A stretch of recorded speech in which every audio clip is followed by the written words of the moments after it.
Oh, we ready to do a roll call? That's right. Let's do roll call. All right. Okay, Miranda Podolsky. Present. Donna Burton. Yeah, I'm here. Thank you. Billy Carnesco. Present. Jeannie Rose. Yep. Laura Hunicky. Present. Diana Kessler. Here. A little bit late. Michael Mangini. Here. Judy Nelson is excused. Jim Parks. Aaron Sikakuku. And Rose Doty. Okay, Looking online, we have a forum. looking online, Tiana, Stephen from the Navy, Joyce, Stevenson. Yeah, so not Rose. Okay, great.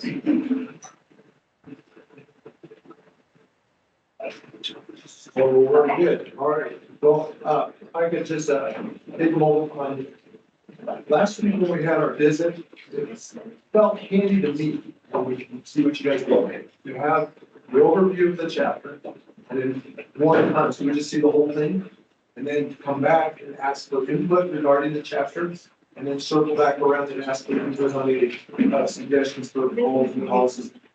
So do you all feel similar to that? Does that work for you to do that? Okay. And then I would also like to remind you, just for the sake of reminding, these are the revisions. The chapters we're going to be getting tonight should have revisions in them. So that we talked about. So that's, just to give context for our physics tonight. So, all right, well, there you go. So we'll have a 3-part review on it. Great. Thanks. That's super. Thank you, everybody, and just to remind all of us to speak up and clearly to the speakers. The microphones rather, they're this round just hanging down so that people online can hear us. And just really quickly, these are the chapters that we reviewed tonight, the revised chapters. We'll start off with circulation, transportation, and then the natural environment chapter, and then the diverse cultures community. So this is our agenda for tonight, and then we'll wrap up with public comment. I'll just go ahead and pull up our first chapter.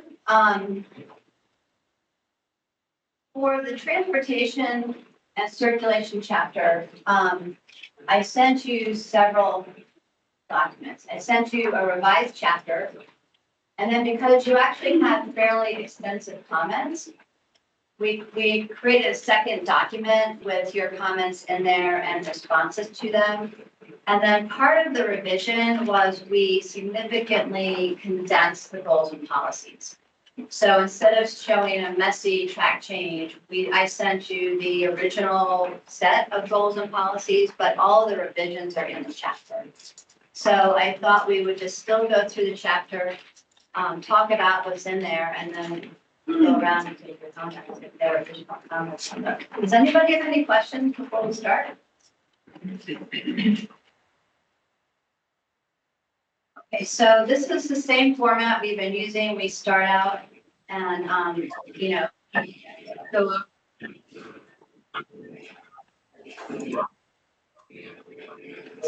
somebody has a, your microphone, we're carrying a dog in the background. Excited. Thanks for bringing it up, Lawrence. Lawrence, could you mute your microphone? You want me to do it, please, for us? Thank you. Okay, great. That was me. So, yeah, we start out same format. Add the combined vision and value statements that are part of this section, and also the needs and issues. And then we start in with the actual introduction to this chapter. So, you all had quite a few comments, and about what was missing in the discussion, what was really missing in the chapter. More talk about light rail and medical transport, Phoenix, the railroad and the sidings and the opportunities with BNSF, the the freight transport, and then big picture ideas about, visitation and, how the transportation system moves things around. You read that? And so this is where there's the separate document, but, I thought we would just go through, and if you all want to stop and talk about something specific, then we can, instead of going through each of the questions. We talk a lot about, your questions were about talking about the countywide transportation safety master plan, other transportation issues. So these are kind of repetitive in a way, but we did add policies. We did add content to the chapter based on your request. So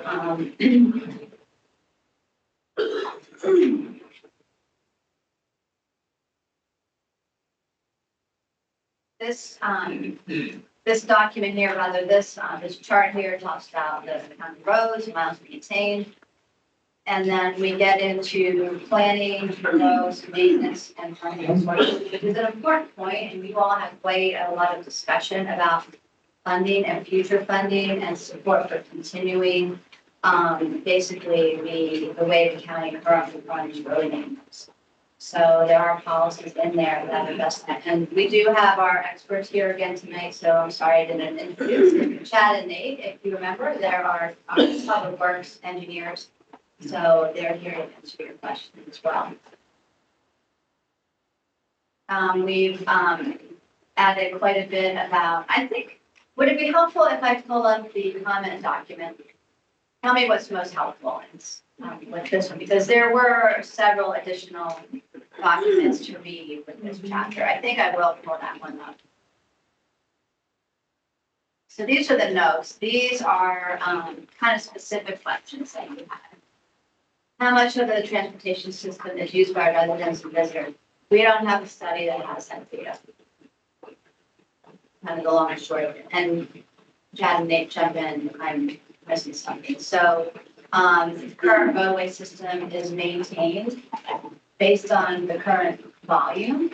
But we don't have a way right now without a further detailed study of really understanding who's coming here, where they're coming from, and how many of those are visitors versus residents.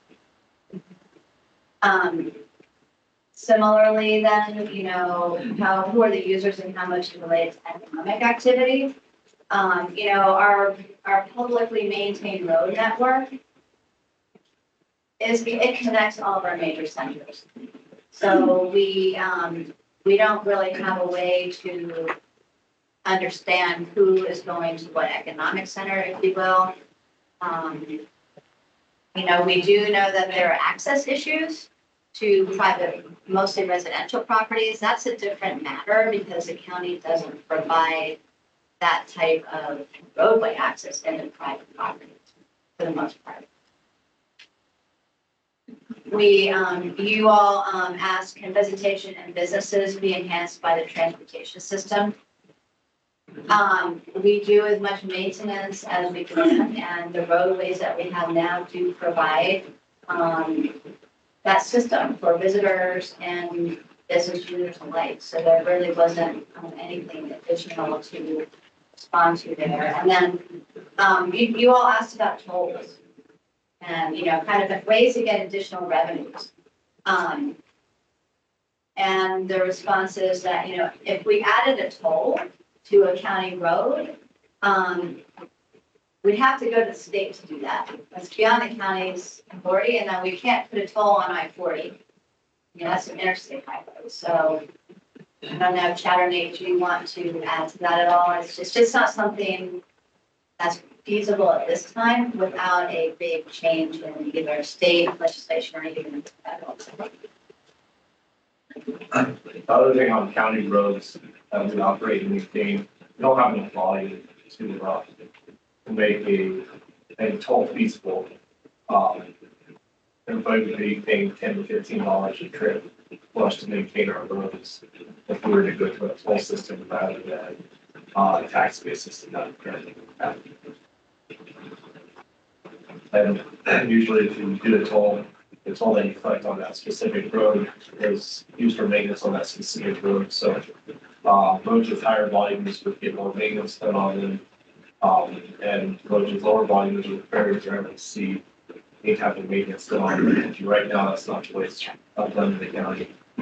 Most of our residential roads see some type of improvement once every 7 years. And then our dirt and gravel roads see fairly continuous maintenance.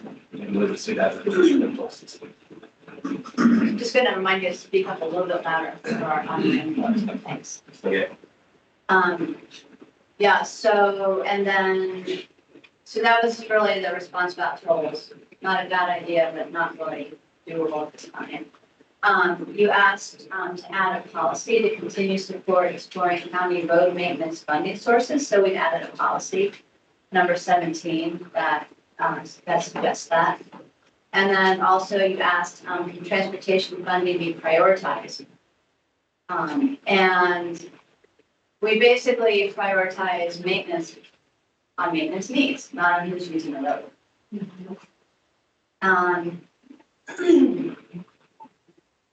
The county should support increasing the gas tax and other forms of funding. It's currently not permitted in Arizona, but it's used in other states. And we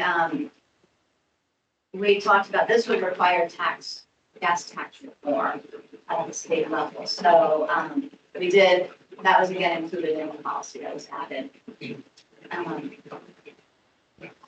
About passenger light rail, we had a policy in here, number 15, that supports alternative modes, including light rail was in that policy.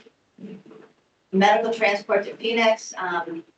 So just wanted to point out that we'll be reviewing next month the emergency community services and public safety chapter. And there's discussion in there about medical services and emergency services. So that's in a different section. So Burlington Northern Santa Fe Railroad sidings and access for local business. We do know that they're adding a third rail within the city of Flagstaff.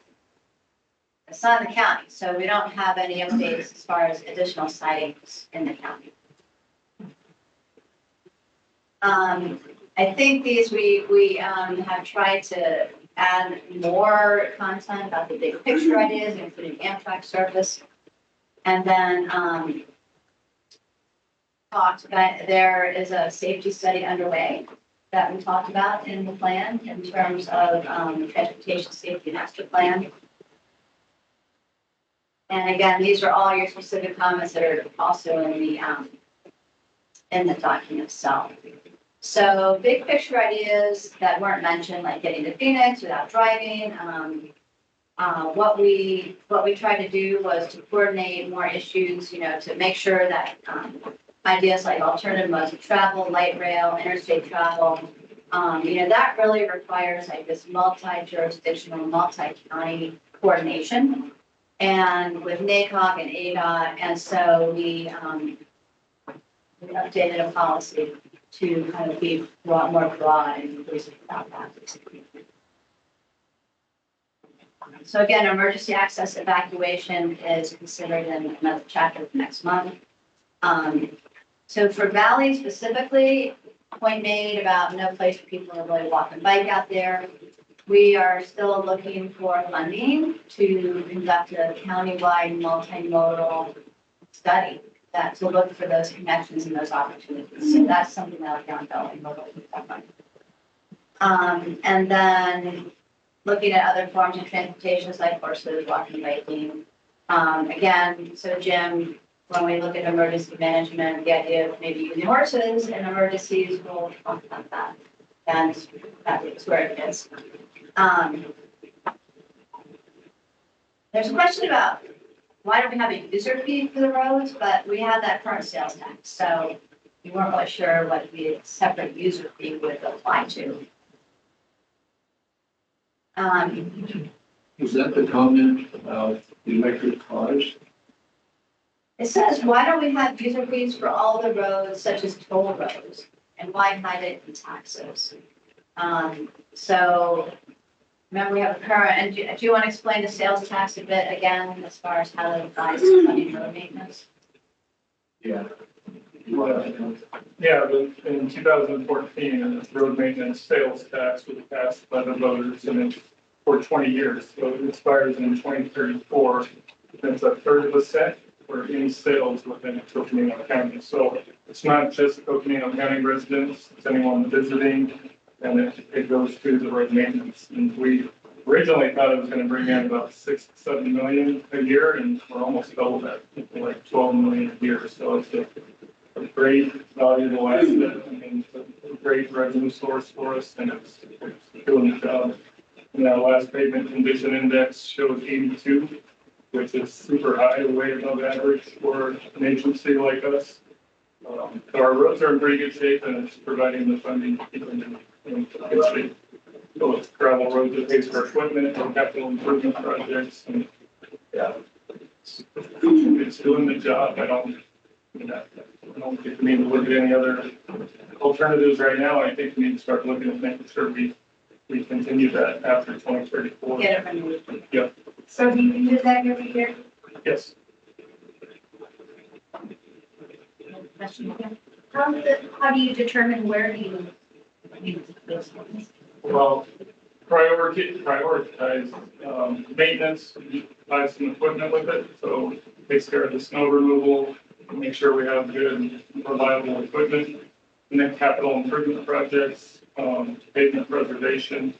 And that's based on a pavement management system that we have, looking at our needs and taking care of our lower volume roads, or lower PCI, pavement condition index roads, doing more advanced and in-depth no-and-fill operations, and then taking care of the roads that are in good condition, doing preventative maintenance type applications. We just can't focus on the bad roads. We need to focus on the good roads and keeping those good as well. So we have a whole pavement management system, and our capital improvement projects, we have drainage projects that we look at every year and prioritize drainage projects. So it's basically looking at the need.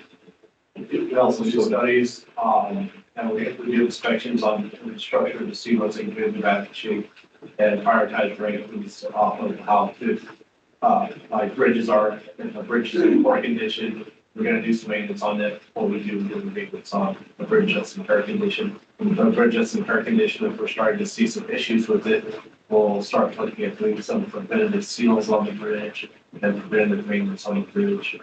Same with all the structure. We look at whole systematic areas, and then we come up with prioritized list on most important infrastructure to take care of our needs to take care of. Don't you also take care of some roads on that? Yes. Yeah, we have an IGA with the BIA to grade 286 miles of road. We have And three. that chart is actually in the chapter, right here. We have 3 to 4 times full-time employees that grade roads with there.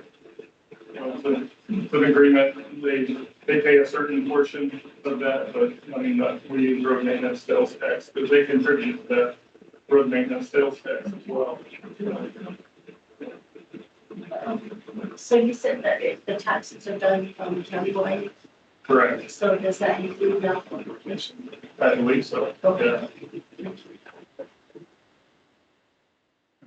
Thank you, guys, yes. It's always a good reminder is to understand how that works. So, a couple questions about, recognizing and acknowledging how, again, multimodal pathways and connecting paths to trails is a real benefit to the county. And, we have a couple of multimodal plans available now, and, we're looking for additional grant funding. So that's ongoing to find those, finding funding sources for the plans, and then hopefully construction. Yeah. Laura had a comment about referencing our climate and weather design constraints. I just wanted to point out we have an engineering design construction manual that does address, how things get built. That could be, we could spend a whole meeting on stats if you want to dive deep, but that's not really in the purview of like. So questions about how the policies and goals, we completely revised those. So we'll, hopefully you guys can get a chance to look at those and we'll look at them in a second. So Laura had a question, data on accident numbers on roadways. I think Meg and Shannon, we talked about that a bit, and we don't really have that specific data. Is that right? So, there is a NACOG study that is a safety action plan that has a lot of that on accidents and roadways in the county. We are just submitted a request for qualifications to conduct our own county safety action plan, which will look at crash numbers on our roadways. So we will be getting proposals from consulting engineers at the end of February about a study. It'll be a 2-year long study that will look at our accident data that we have, and then make a bunch of recommendations on how to improve our roadways and try to remove a lot of crashes and remove all fatality and serious injury crashes. Highway 64 is what really comes to mind for me with all that traffic and wondering if I didn't see anything about Highway 64 and ADOT building that relationship to get maybe more passing lanes on Highway 64, because I drive that highway pretty much all the time, and it's crazy how often you just have to pull to the side because canyons go and stuff. So ADOT has this design concept report for State Route 64. The problem is ADOT does not have any way for the rural expansion right now. All the expansion projects that you see happening on the state highway system is in Maricopa, because they have the county of Maricopa has a transportation sales tax very similar to what we have. They utilize a lot of that on the state highways.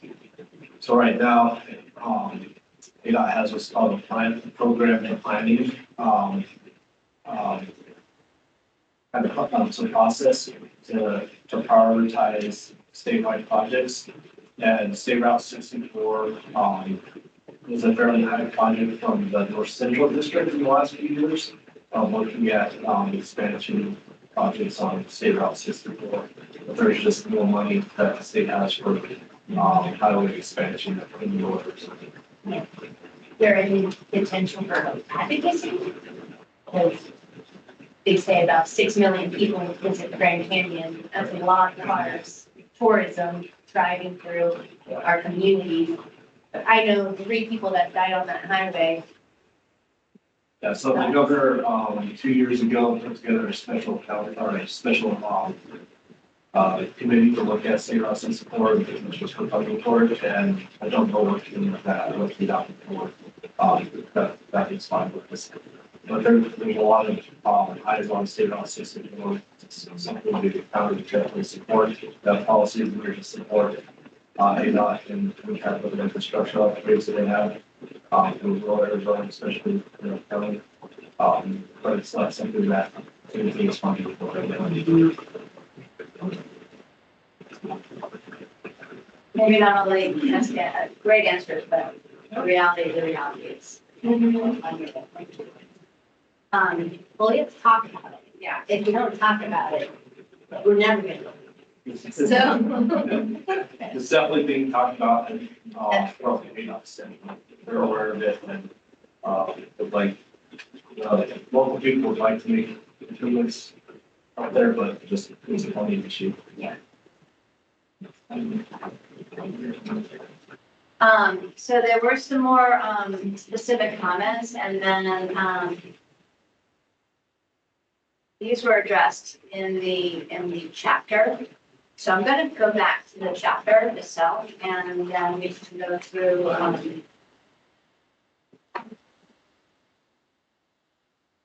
Sorry, I got to go back to the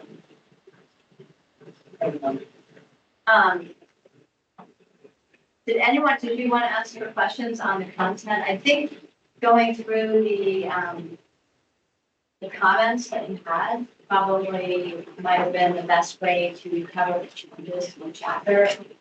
Unless somebody has got some specific comments about the content and then you talk about those. Yeah, sure, let's flip around. Well, start with you like always. Seems like that corner over there gets the start. Okay, because I have the biggest mouth, it's one thing. I really appreciate how much effort when we did addressing all the comments and questions. And I realize I asked a lot of questions about this chapter. I just have 2 points that I didn't see come up in the comments from last time were the changes, and they both have to do with the airport. One is that I think there ought to be some acknowledgement somewhere that there is currently no public transit to or from Pulliam Airport. And that's a gap. Because it causes such dependence on individual vehicles once a visitor arrives or a resident comes back home, whatever. Second, well, not to mention exacerbating the parking situation at the airport. A second comment deals with the goals and policies, so I guess I'll wait on them. Right. Thank you. Yeah.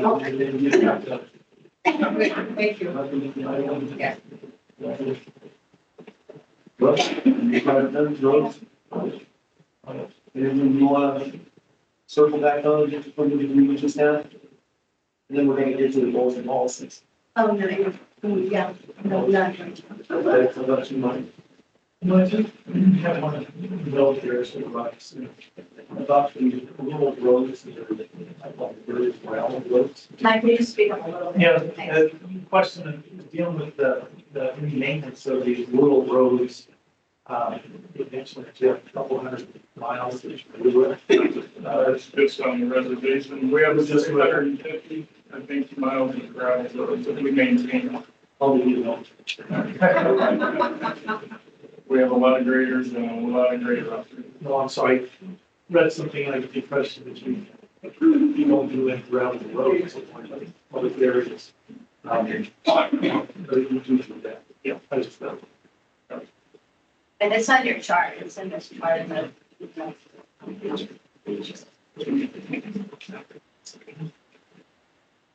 All right, let's then move to the input with regard to questions on the goals and policies. Well, let's start with you again. Okay, so in the goals, policies sections, goals CT3, for opportunities for increasing air service for residents, tourism, and trade. Blah, blah, blah. Recognizing that air transport has probably, the greatest negative impacts on climate,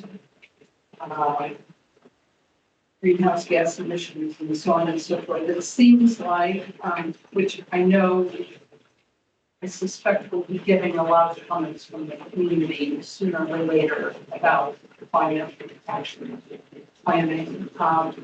So this jumped out that we have this about, we're gung ho for increasing air service. It seems like there ought at least to be an equivalent goal around we're gung ho about increasing train and multimodal and so for passengers, freight, etc. Substituting for individual combustion vehicles. And I know there are other references to alternative modes of travel, but they often are focused on connectivity more than the general transport. just an observation, that jumped out at me as an enthusiastic endorsement of increasing air travel. No other single mode of transportation gets that same level of call out in this policy. That's all. So just clarification then on that. Would it be appropriate then to revise number 4? To highlight the multimodal and alternative modes of travel to make it as enthusiastic. If you will.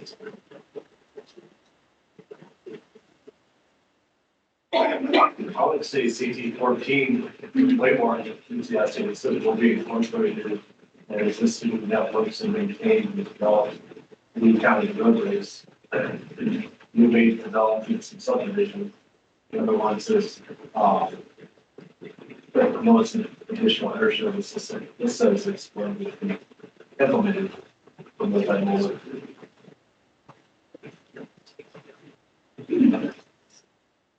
Would it be a matter of, I'm sorry, go ahead, Laura. No, that's a fair observation. And maybe it's just a couple of, a little bit of wordsmithing on goal 4. Yeah, thank you.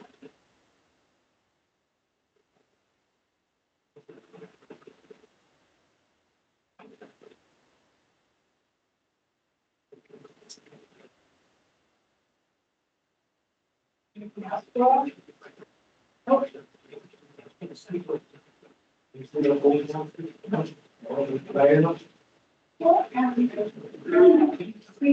15, for the automated people movers. On page 16. See it on here? Yeah. So. Our automated people movers, segways, e-bikes. This is in relation to alternative modes of travel like high-speed trains, light rail, automated people movers, and commuter trains. And I think that was, somebody had a. So it's a transportation source that does not need a, nobody actually, driving. So it could be from automated cars to a train track that doesn't have a conductor. Features, right? Anything else? No. I wanted to make a comment about the air service. The biggest reason that we have problems with our air service and keeping air service here is because it doesn't, they have trouble making it pay. And so possibly better access to the airport might make a difference there. But unless the air services can make it pay. We recently lost United Airlines.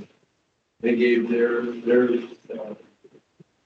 program up to Americans because they couldn't make it pay. And so I think that just if anybody can fly and go do what you need to do rather than drive to Phoenix or Dallas or let's say in Vegas, I think Las Vegas is the third place that the American draws. LA. LA. You're right. They did have Vegas, but Vegas dropped. We dropped. Denver, don't they go to Denver? We did go to Denver. And I still go there. Anyway, our air service guys are a lot of fun. From A little competition at respirator as well. I have flown to DC or to Virginia a couple of times and flown all the way to Dallas Fort Worth from Flex. That's very convenient. Is there a change you want to see? There's not, I just wanted to try to explain that. So I'm like Jimmy. Big swing over to the right. Miranda Drive. I'm good. Those, I think, actually did have something she wanted to do. But we wouldn't have to speak over it, it wasn't good plan. I'd just say that CT 14, I read it, and I was just saying, anything you worded differently. I think that Michael said, I read it, and read it again, so I'm not quite sure I understand the full picture. That's it. So you want to clarify? Yeah, yeah. Okay. I mean, all the words there. You know, sometimes. We'll have our words then. That's good. Well, it's wonderfully there to say. That's it. So,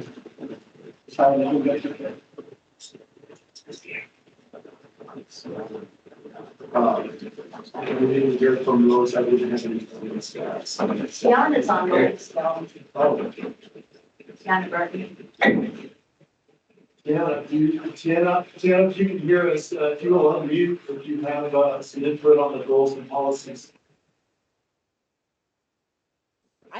I'm having a hard time understanding you guys.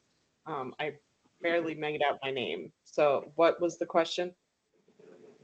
Do you have any comment with regard to the goals and policies that you can review? On the transportation chapter. On the transportation chapter? Yes. I pretty much agree with the stuff that the comments that I had read and some of the conversation that's been happening. I definitely think we need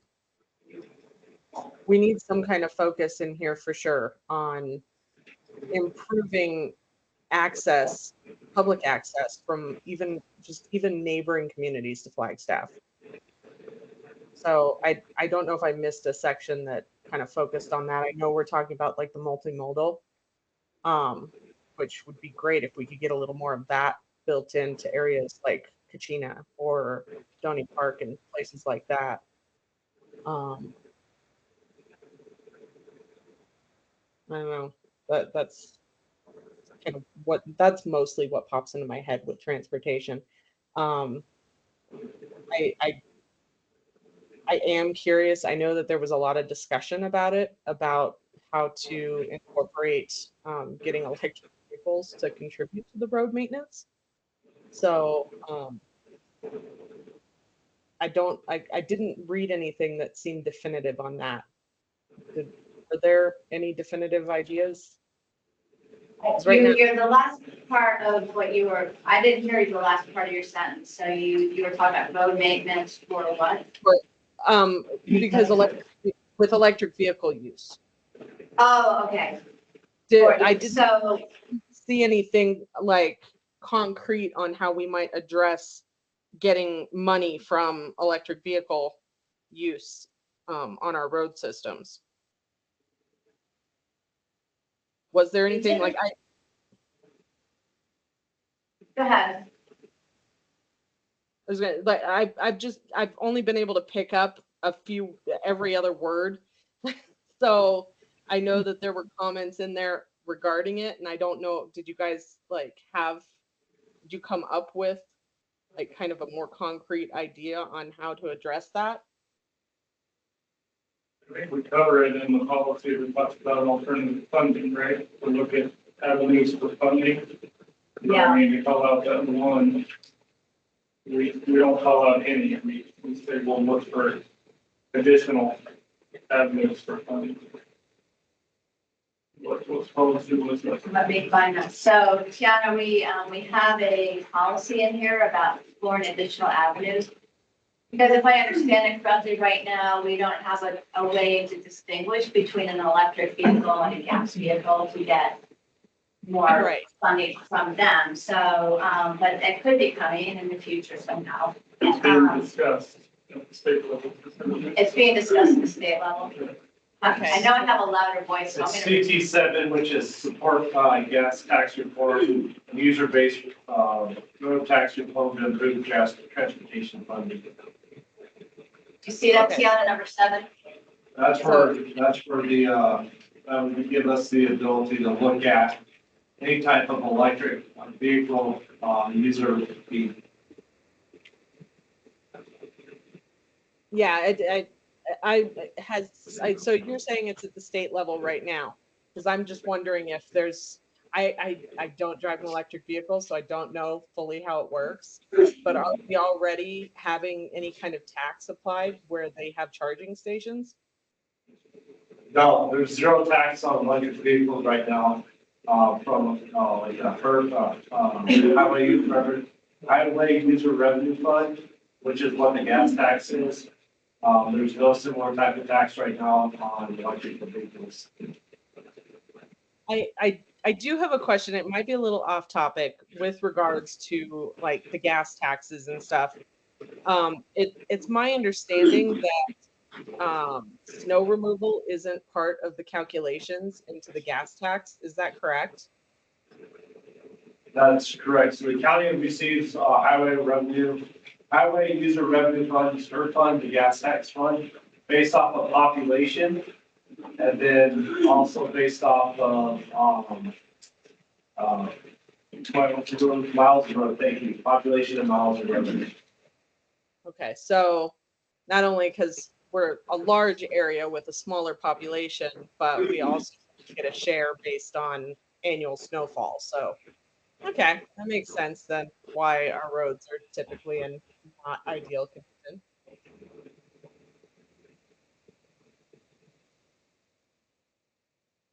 Did you have any changes that you were requesting, Tiana? No, I don't think so, because I think anything that's bugging me is more state controlled level than can be addressed at the county level. So Okay, well, thank you, then we'll go to those, huh? Well, on those and on page 14, I just wanted to know just a little bit more on policy T7. Is number 7? Page 14, Is that up here on the one on the screen? CT7. Is that just to renew the sunsetting, or is that something more? So gas tax reform would be from the state level. Gas tax is set by the state legislatures, Okay. and then federal legislatures for the federal gas tax. So there's two gas taxes that are taxed every time you go to the pump. One's the state gas tax, one's a federal gas tax.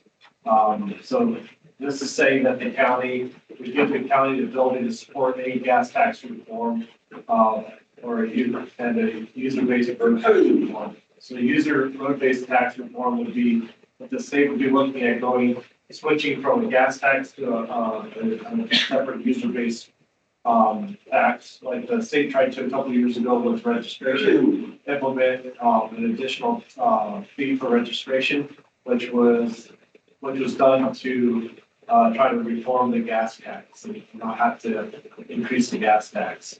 And that was cut out of the registration fee. So things of that nature just would give the county the ability to promote and try to get passed to help improve the funding base for transportation. It also allows us to try to when our roadway maintenance sales tax sunsets, allows us to go out and try to review that tax in 2034 when that's set to sunset. So do these reforms like happen yearly, or is it just whenever, like 2-3 years? These reforms. The gas tax hasn't been raised since 1991. We're still getting one. Over 30 years. Yeah. Did you want to change their votes at all? No, I just wanted to get a little bit more explanation, but it might help just to put some of that explanation in there. So that's what I'm wondering, maybe under this policy, we can add a description.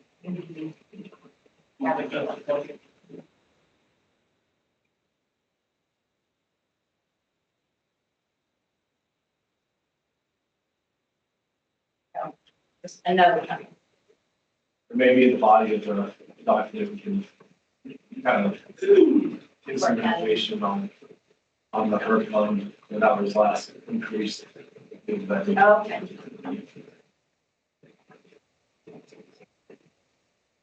Okay, well, here, Is that something that's really by the treasurer department?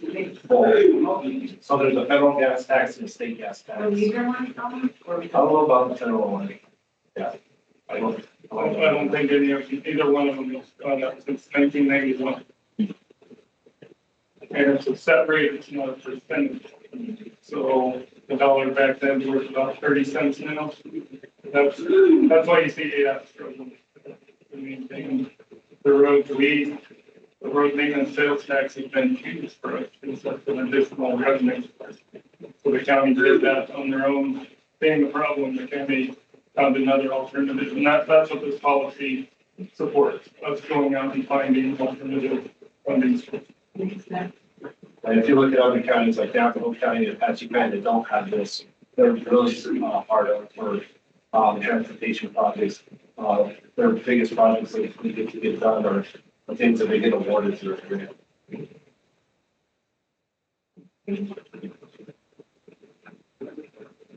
the one I have, not really an issue or anything with it, it's just that, deeper conversations around the real transits, primarily with Jody and, the transit system, and it's now,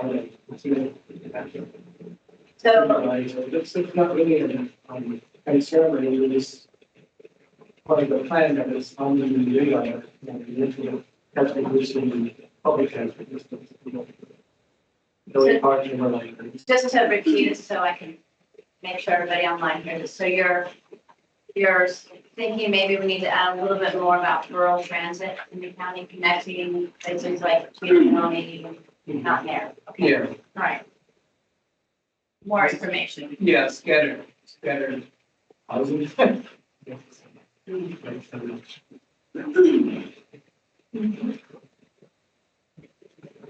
That was something I.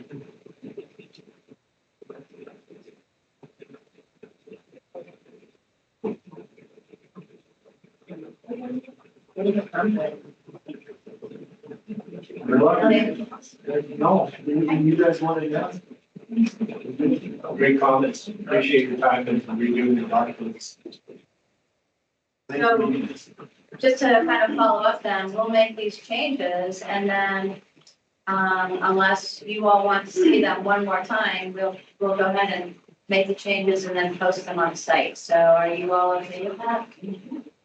Okay, great. We'll work with you guys to make these few updates and then we're just posting these on our website for people to look at. And then once we have a complete package, we'll start our 6-day review and all that. Thank you guys for coming. Thank you. You're welcome to stay, of course. Sorry. You wanted to. That's traffic's coming up. That's right. And then I just say, hi to John, tell him I say hi. Oh, yeah. We're gonna have him longer. Really good job. Yeah, sure. Well, it worked. Very just speaks enough.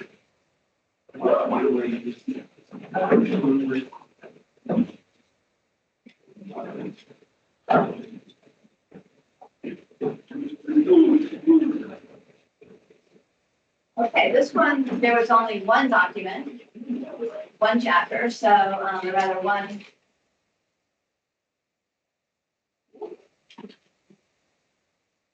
So we're getting up. I'll have to read the chat later. Yeah. Just from the, Okay, so there was a comment, we'll have to go through the public comments out of there coming through in the chat. Yes. So we'll have to put that on.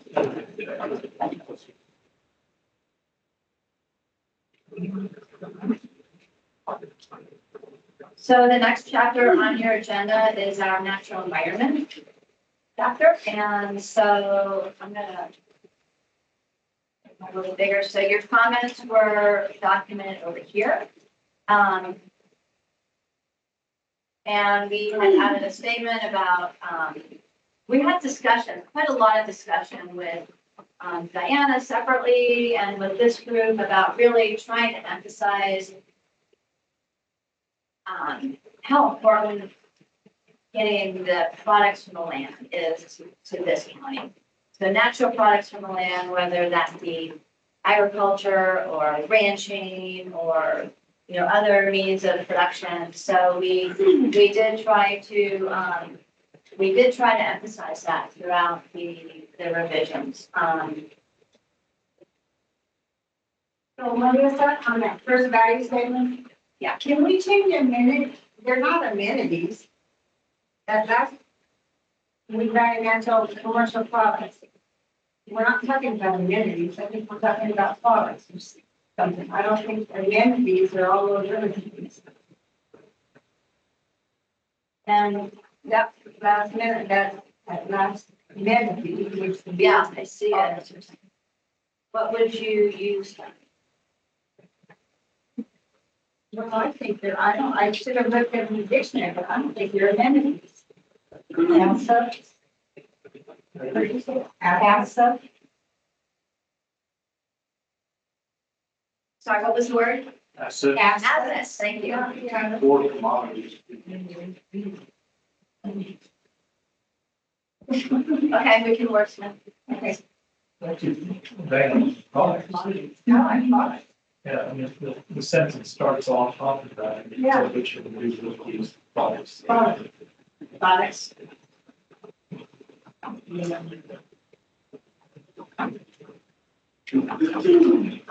Could we potentially add farming to those products? It's just as livestock and timber, or is it just general and?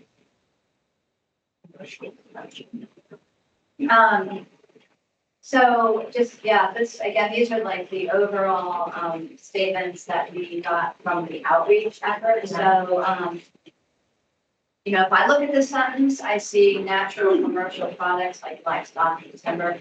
Is farming, it's up to you guys, does farming fit in that sentence? So farming and agri. So timber and livestock. Timber livestock and farming. Timber's not agriculture, but farming and livestock. They're different types. Because at least I know in Valley, a lot of people are super interested in wanting to do the homestead farming, growing food, and wanting to sell their products. Traditional farming in Coconino County, most of it exists up in those agreements. And on Navajo, the new type of farming that they get to lease it in greenhouses is where a lot of these vegetables and things are raised in something. That is. Yeah, that's what I see, I see that should be that. Yeah, I think so. Okay. We'll work that in there.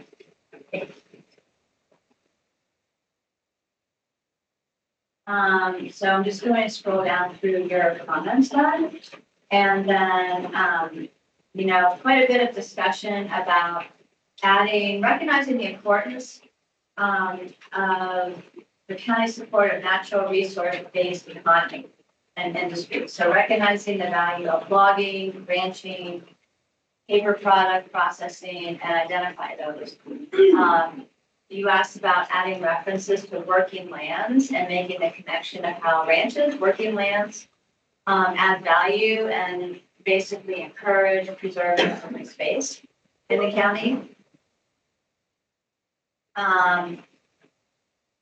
And also how ranches provide water to wildlife. So recognizing that this is inherent in these activities or rather these, you know, traditional uses of the land. You asked to discuss working landscapes and industry. In our resilient economy and in another chapter that you're going to be reviewing, we're going to try to make that connection about these working landscapes and industries and how important that is to the country's economy.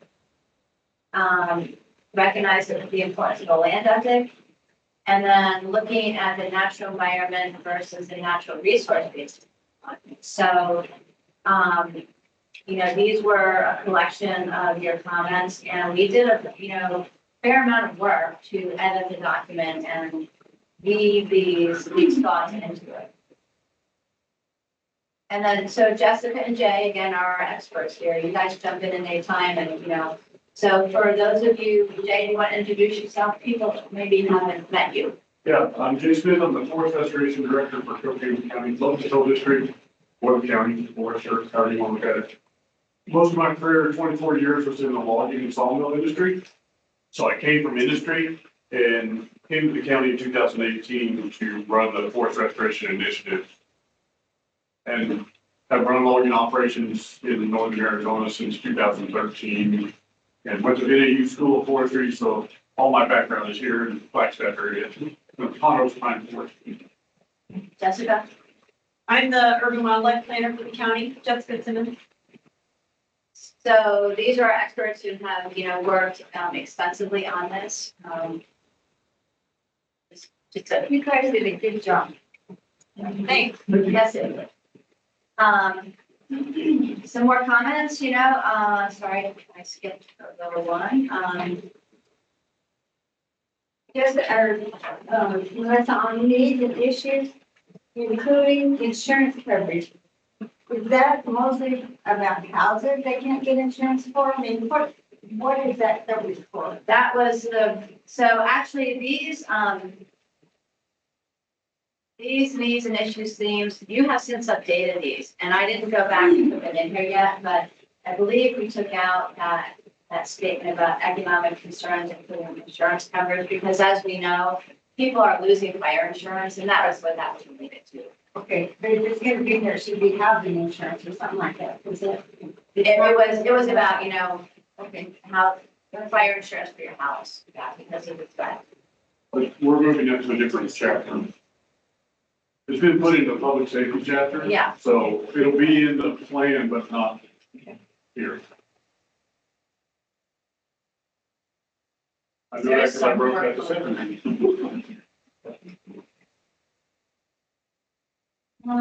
Let's see.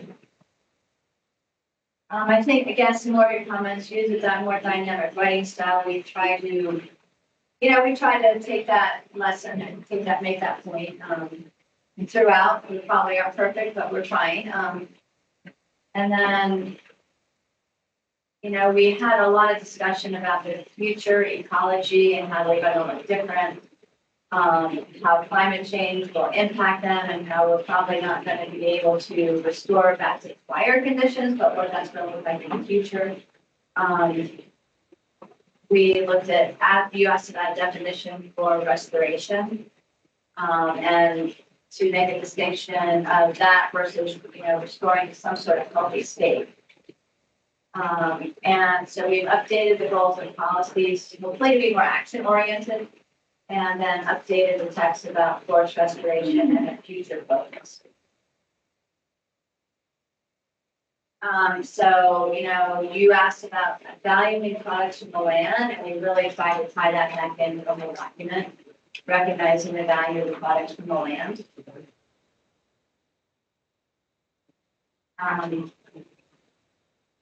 Some more specific comments about grassland, and we've updated, try to address your specific comments about different systems and different environments.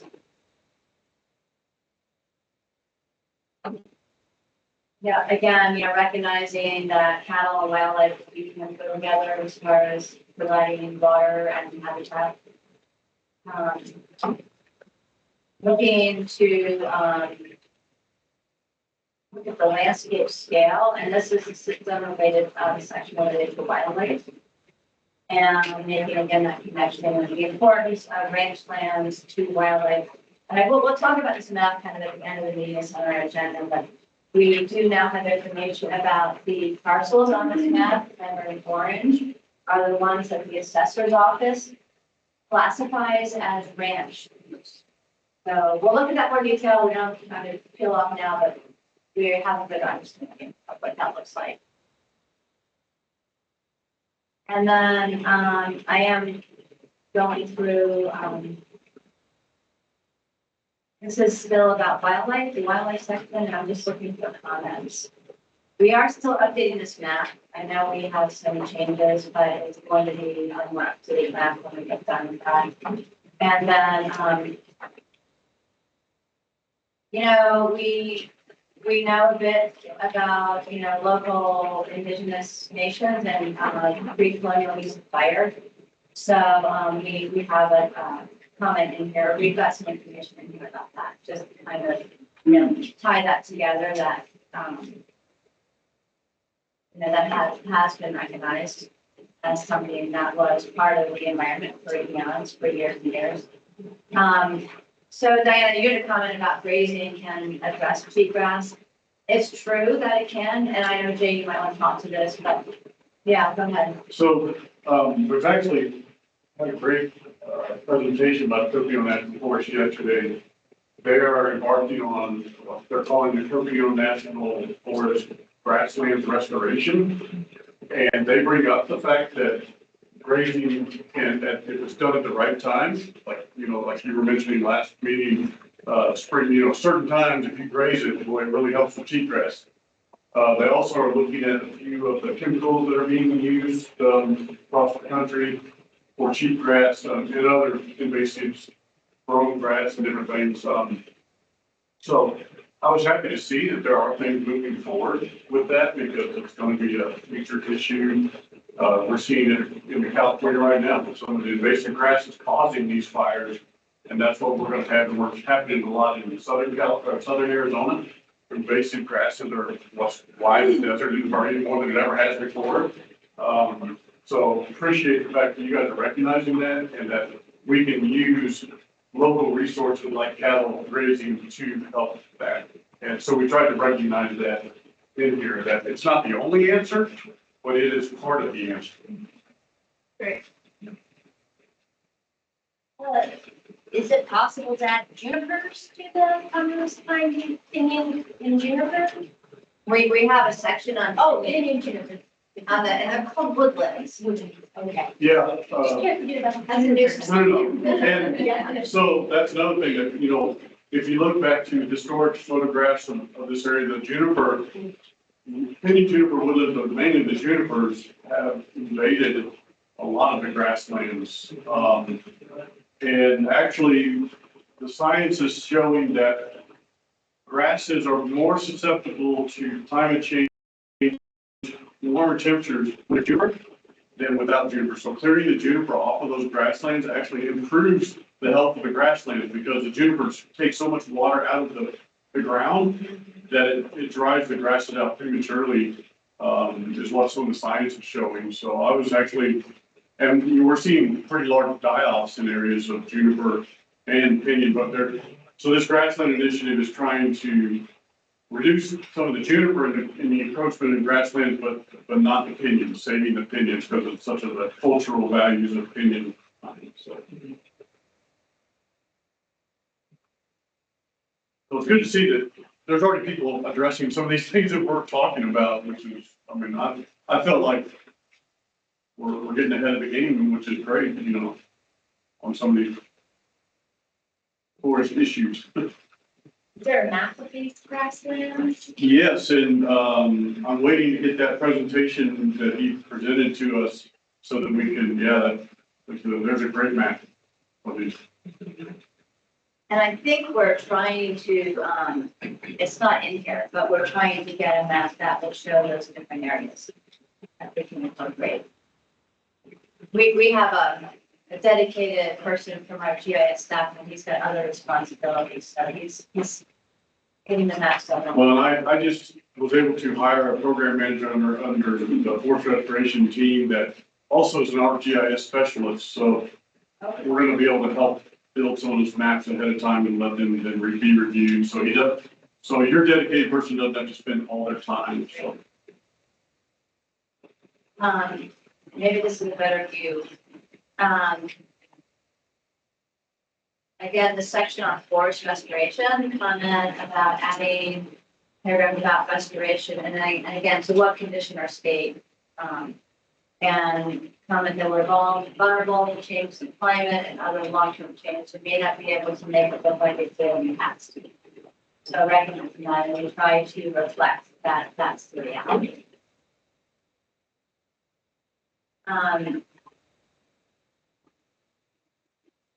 Oh, I'm sorry, we do have this vegetation types map that we'll try to update. Maybe with some of the information that they'll be. Yeah. And I want to back up for a second before we get into soils. Jessica, did you want to talk at all about what we did with the TME lists? We created that separate list of going appendix, other species. What do you want me to say? Just, I don't think we talked about that last time, that we are go back to that wildlife section. Just that we made a list of all federally listed species in the county. Yeah, and that's going to be in the appendix. So, and I think that we actually referenced that in this section on wildlife.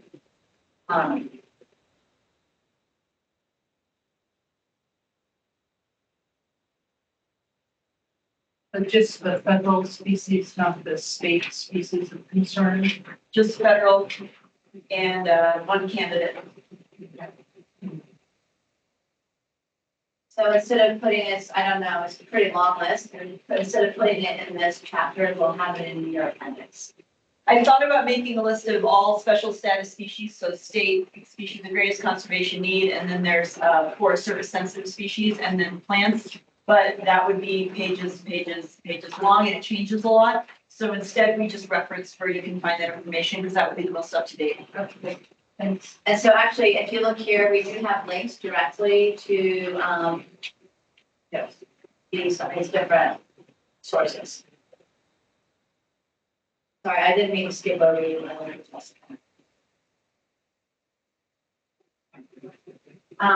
So vegetation, we went through the forest, we got the vegetation type map, and then we talk a bit about soils. And, you know, really, I mean, that's something that,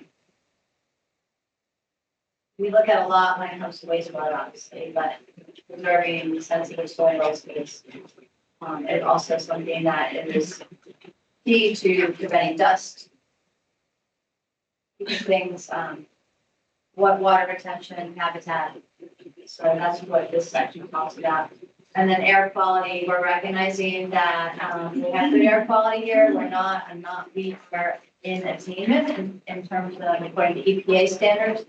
So we're not having to look at any sort of mitigation for that, but we were able to get a little bit of information on, you know, air quality in Coconino County. And in 2023, in any event, there were 4 reported unhealthy days of air quality. So, but most of the days are good.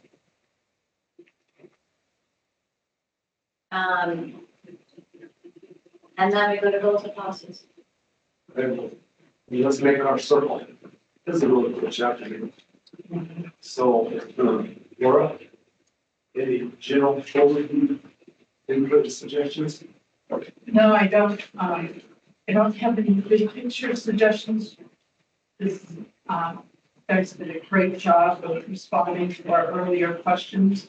I was just going to mention on page 11, the end of the top paragraph, ongoing human uses of, I think this is PJ. Sorry, Laura, I'm not tracking you yet. Page 11, top paragraph. The last. Oh, right here. Okay, I see. Includes firewood collection, and I would maybe mention pinyon collection or pinyon harvest as well. So additionally important human use of this system that continues. Much. Today, it's like $65 an ounce, so we. You used to just be able to your window and grab it and go by it.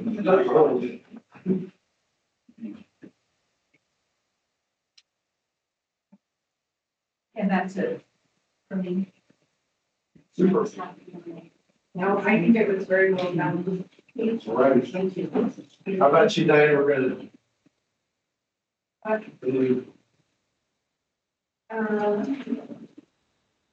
On page 11, 2, it says specialized machinery under forest restoration. Is that forest restoration? Is that mastication? What is that? Show me what paragraph, The sorry. first paragraph, third line up from the bottom. You may stand using specialized machinery. My highlight's not showing on screen, sorry. Right there. I think it's just talking about, I'm just wondering because we're doing it and we kind of like. so it could include mastication, it could include that we use helicopters. Okay. You know, there's, it's more than just your traditional ground-based logging that we're utilizing special machinery in multiple areas, but we didn't know if we wanted to list them all out, you know. Yeah, right. Have you ever heard? And what's your first name? Jay, Jay. Have you ever read Robin Tao? She's at the University of Nevada talking about the ebb and flow of the pinon and the juniper up here in Arizona and New Mexico?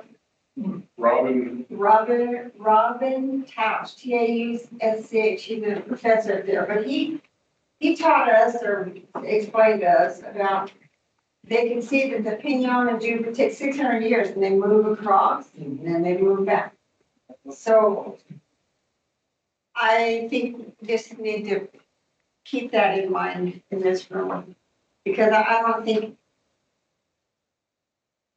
don't think we can say that our practices have influenced that. I think that's more influenced by nature. But I'll get his name and let you, I just wrote it down, I'll look it up. okay. I mean, this plan doesn't quite meet the 600-year range. We just understand it, that No, I get we that. don't like it right now, and maybe there's things we can do, but it might have nothing to do with us. It has more with CO2. And that's before we had airplane, we had CO2 in the air, but it has way more to do with CO2 levels and how that moves back and forth, which I think was kind of interesting. Sound good, I'll look it up. Okay, I think I should just stop being twice, stop. Right there. You can- No, I'm proud. No, you're not. No, I'm good on policy. I think you guys did an awesome job. Thank you for that time we spent. Yeah. Thank You're you. welcome. That was Thank you for great, coming in. wanted to. Jim, how about you? Well, I don't have much on this. I had a couple of questions early on, in an earlier time, about the value statement.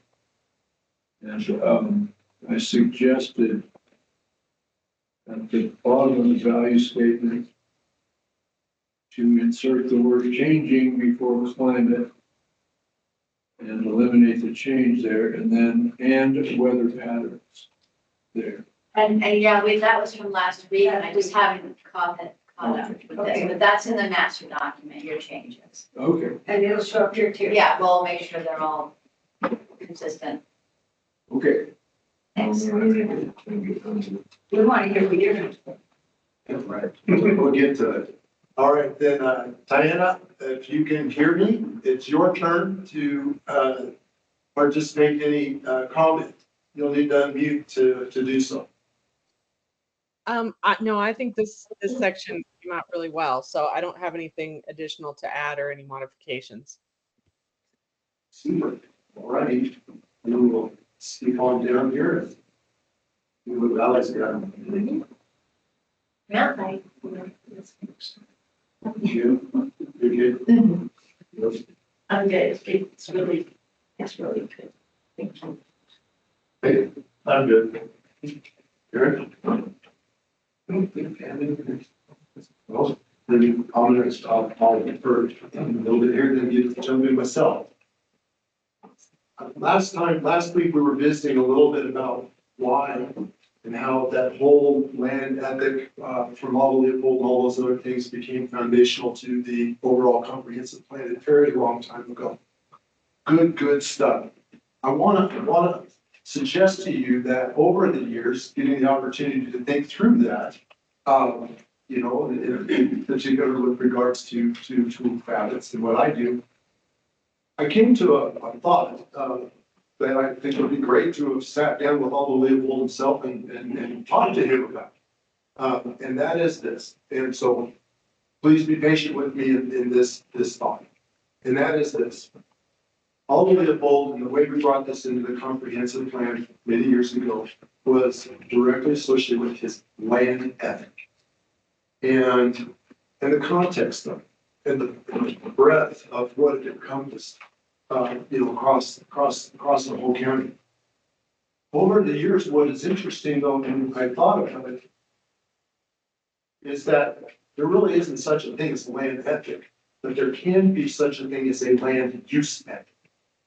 And so my suggestion that makes this more defined, more articulate and clear, is that if we went through the document where land ethic is suggested and added the word use so that it said land use ethic, that puts it in context with the comprehensive plan, PNC's objective and what the county wants to represent.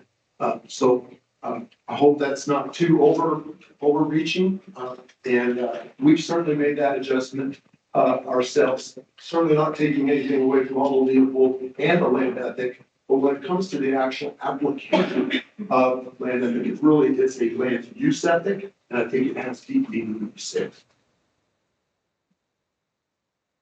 That's it for me. Do we define land ethic in there? No, but it's a statement that was, made at the beginning, the introduction of our current comprehensive plan. So it's based on Aldo Leopold's work and then also indigenous nations. There's a prayer in there. So we haven't, that was part of the introduction and we haven't put that back together yet. Yeah, because I think there is a difference with indigenous people's understanding of land ethic and the European settlement idea of land use ethic. That is a little different because they feel a different connection to the land versus we look at it as more of a use. So I agree with what you're saying, that there is a difference there.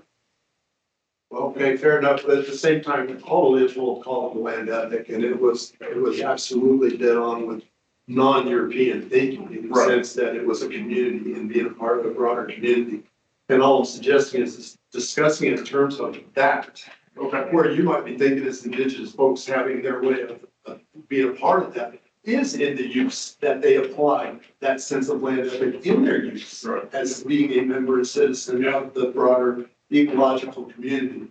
And so I would say that this actually fits perfectly with expanding it to be more inclusive of the overall context of how are we all a part of the environment and our impact on that environment. What is our sense of responsibility, obligation, and most importantly, accountability for that impact and participation. So I think it's absolutely perfect. No, I'm agreeing with you. I hope I didn't sound like I was in disagreement. I was trying to clarify maybe something in my mind, but I'm good with it from my perspective. Yeah. It's an interesting conversation. So Rose or Aaron, do you guys have any thoughts? Aaron? No, I mean, I agree with it because it's something that's embedded in us to be mindful of the system itself. And I think just along like the idea or conversations have always been is to just take what you need, use what you need, and allow the system to replenish itself in all states of its existence and how we coexist and rely on each other to be here. So that kind of teaching and embedment goes into this conversation that we just had. And I think people that are mindful at least and not necessarily the greed mentality, those people tend to be the ones to try and pull the reins on people that are over usage in land or harvesting of the natural resources, whether it's in the ground or opinions. Something along those lines, so just, again, just if we could all get in that mindset and educate our own people on those kinds of thoughts, that I think the coexistence would be even better. Again, it's something that, to some extent, because of the indigenous and longevity of life here, a few of us feel entitled to some of the land and usage of it, and there's got to be some balance in there, looking at it to balance our life as practicing, living indigenous cultural people in relation to a Western form inhabitants within this city of having a mortgage and rules that don't apply out in the res, but apply here. And so finding that balance of education, I think, is the biggest key. Well, I think that for me, thank you, Anne. I think just the thought of, to me, I do see a difference between use and just land. Maybe just coming from a matrilineal perspective is that, we revere land as not a commodity or an amenity or anything like that, but we see it as a relative, our mother. And so I think from that standpoint, I understand what you're trying to explain. And there is a balance. You only take what you need and you also give something back. To have that honor between yourself and Mother Earth. And so I think that's the ethic that we're hopeful that we achieve. Having that kinship attitude with the land and the use we make of it is also really important in that thought of land and the relational kinship lines. So I think that's the way that I see it. So, and just speaking from what I know and what I've been taught. So, thank you. I very much resonate with that as well. Being someone who is raised and now still currently living off grid and having to haul your water, rely on solar and a battery system, and knowing that I only have so much water to use, to when I moved to Flagstaff and went to college, I was like, whoa, I'm gonna take an hour-long shower because I can. And I know so many people that do that when they're connected to the grid versus off the grid. So the thing that keeps coming back to me is education, and you go live off grid for 3 months, you're gonna appreciate nature so much more. And that's why with the junipers, I'm like, oh, that's really hard to hear because I am obsessed with them. And so it's just that ethics of, okay, why are we cutting them down? What's the purpose of the grass? Really looking at that big picture, because who knows what, if we cut them all down, what kind of ripple effect that may cause. And I think reciprocity is a really strong character that I would love for every county resident to have and to understand the value of our water. It's, when you're connected to the grid, you don't care if you leave your lights on or if you leave the sink water while you're washing the dishes. Super. Well, then you want to circle around on goals and policies? All right. Okay.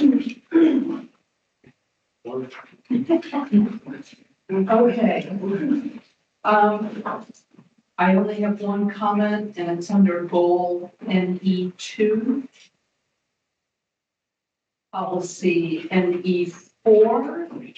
And I just wanted to clarify, a comment that I must have scribbled on this the first time around, and you responded by inserting this reference to the Springs Stewardship Institute. I just want to clarify that the Springs Stewardship Institute database is separate from the NatureServe database. NatureServe is a North American or maybe all of the Americas efforts that is a database of species and occurrences and special habitat locations and so forth. And so my point or request was not to have Coconino County try to develop its own natural resource inventory system, which would be a heck of a lot of work, Okay. but just to link to and stay up to date with existing databases that could help with identifying situations where you're going to want to manage or permit with something in mind. Do you guys see what it's under this implementation strategy? Yeah, I've got it. That's just Thank you for that. Sure. And so their website is www.natureserve.org.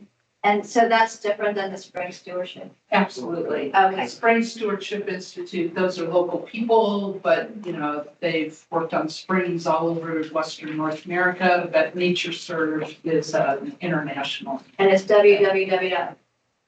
Natureserve.org. Okay.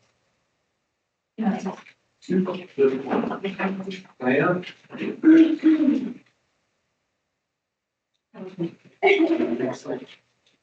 All righty, Jim? No, you, all righty, so. Diana, do you have, any, input on the goals and objectives? Again, please unmute. No, I'm good. Thank you.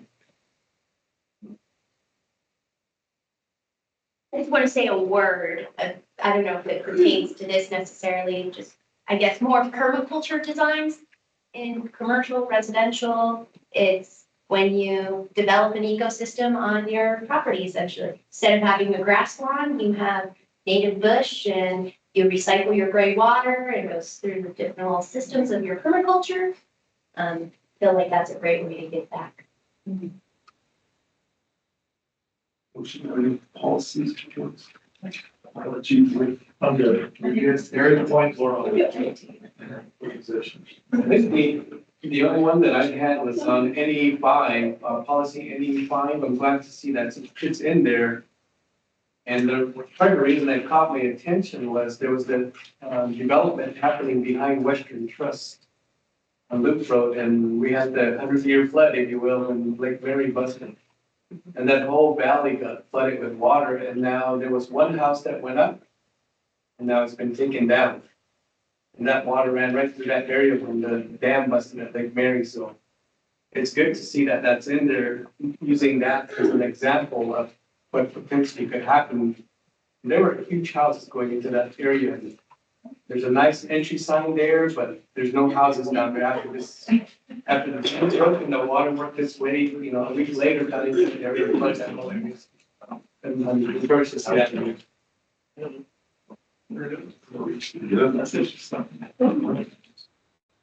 Yeah, that water ran all the way out to Luke.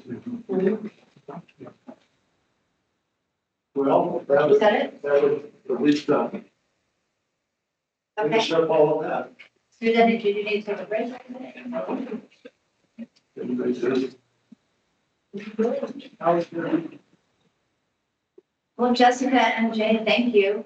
You're welcome to stay. It's dinner time. Oh, all right, well, we try, but. Well, thank you guys. Appreciate all your work on Thank this. you. You Thank you. guys pushed us hard. I like it.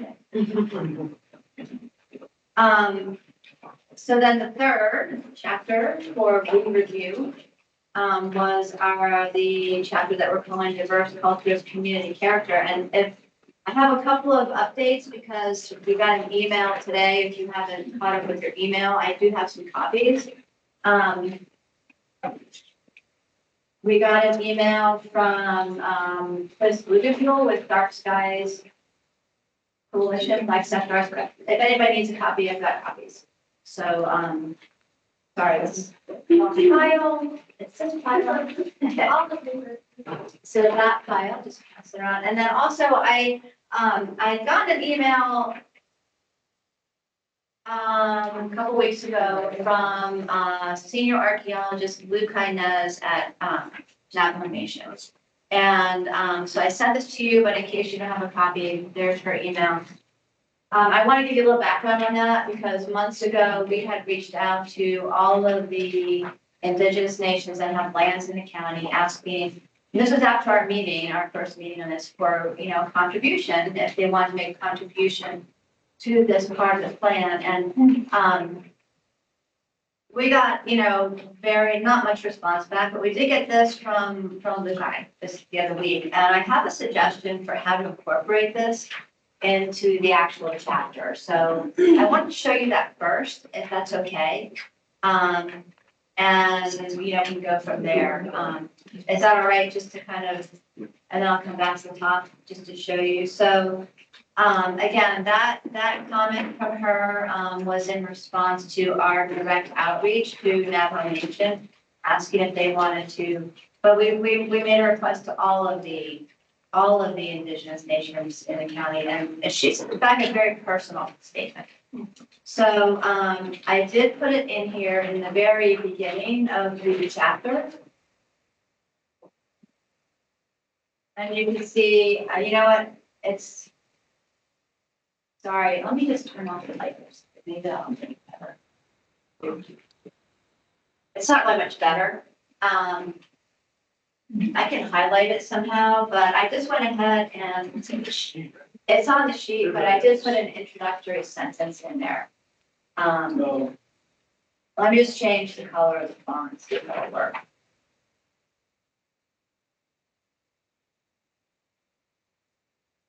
It's not gonna change it for me. Well, maybe it's darker.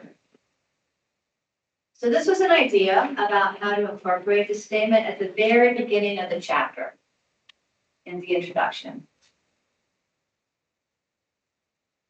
And I just wanted to get your, because this wasn't in the copy that you received.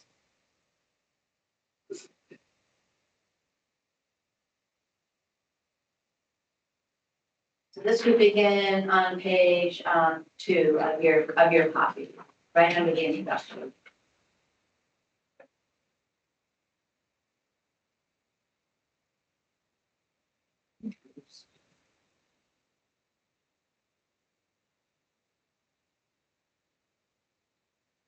So, this was maybe the first point I wanted to ask. Have you asked if this is something that you wanted to include? Well, I still kind of feel like if you just went through the whole chapter and actually then came back to see the context and how to apply it to the rest of it all, rather than singling it out right up. Okay, yeah, so this is the one thing that's different in this that you did not have in your copy, because I didn't. Okay, so, going back then, again, the value statement and the vision statement, let me see. Okay, there are your comments. And how the vision should be more inclusive about respect for all people and cultural backgrounds, and adding another paragraph about diversity of cultures present in the county, capitalize indigenous whenever used, and then SHPO, so the State Historic Preservation Office, they helped review this as well, so I left their comments in here. And, again, they kind of chimed in similar comments, shouldn't the vision include all diverse groups? So we significantly updated the vision statement, and that's what it says. And then we just talked about that addition, which we'll come back to. And then looking at these issues, so we're recognizing Coconino County communities. And the first part of this chapter is about design. So that's the community character part. And so rural community design is something that, is utilized a lot in design review overlay, which some of our area plans have. And then, we talk about scenic corridors, which are important to protect for the county. Scenic view sheds as well as scenic corridors. So scenic corridors are roads. travel on the roads. View sheds are looking out in the distance. There's a difference there. We have a map here of the designated scenic roads and historic roads. So this is just straight from the designated systems. Natural quiet is also an important concept for the county. And I'm going to make this a little bit. Let me see your comments. Dark skies is a component of community character. And your comment was that there's a broader value to dark skies than just observatories. So your comment was about, how tourists value that, wildlife value it, residents value it, so we updated it. We added additional text to recognize that. While we're on dark skies, then the email we got today from Chris William,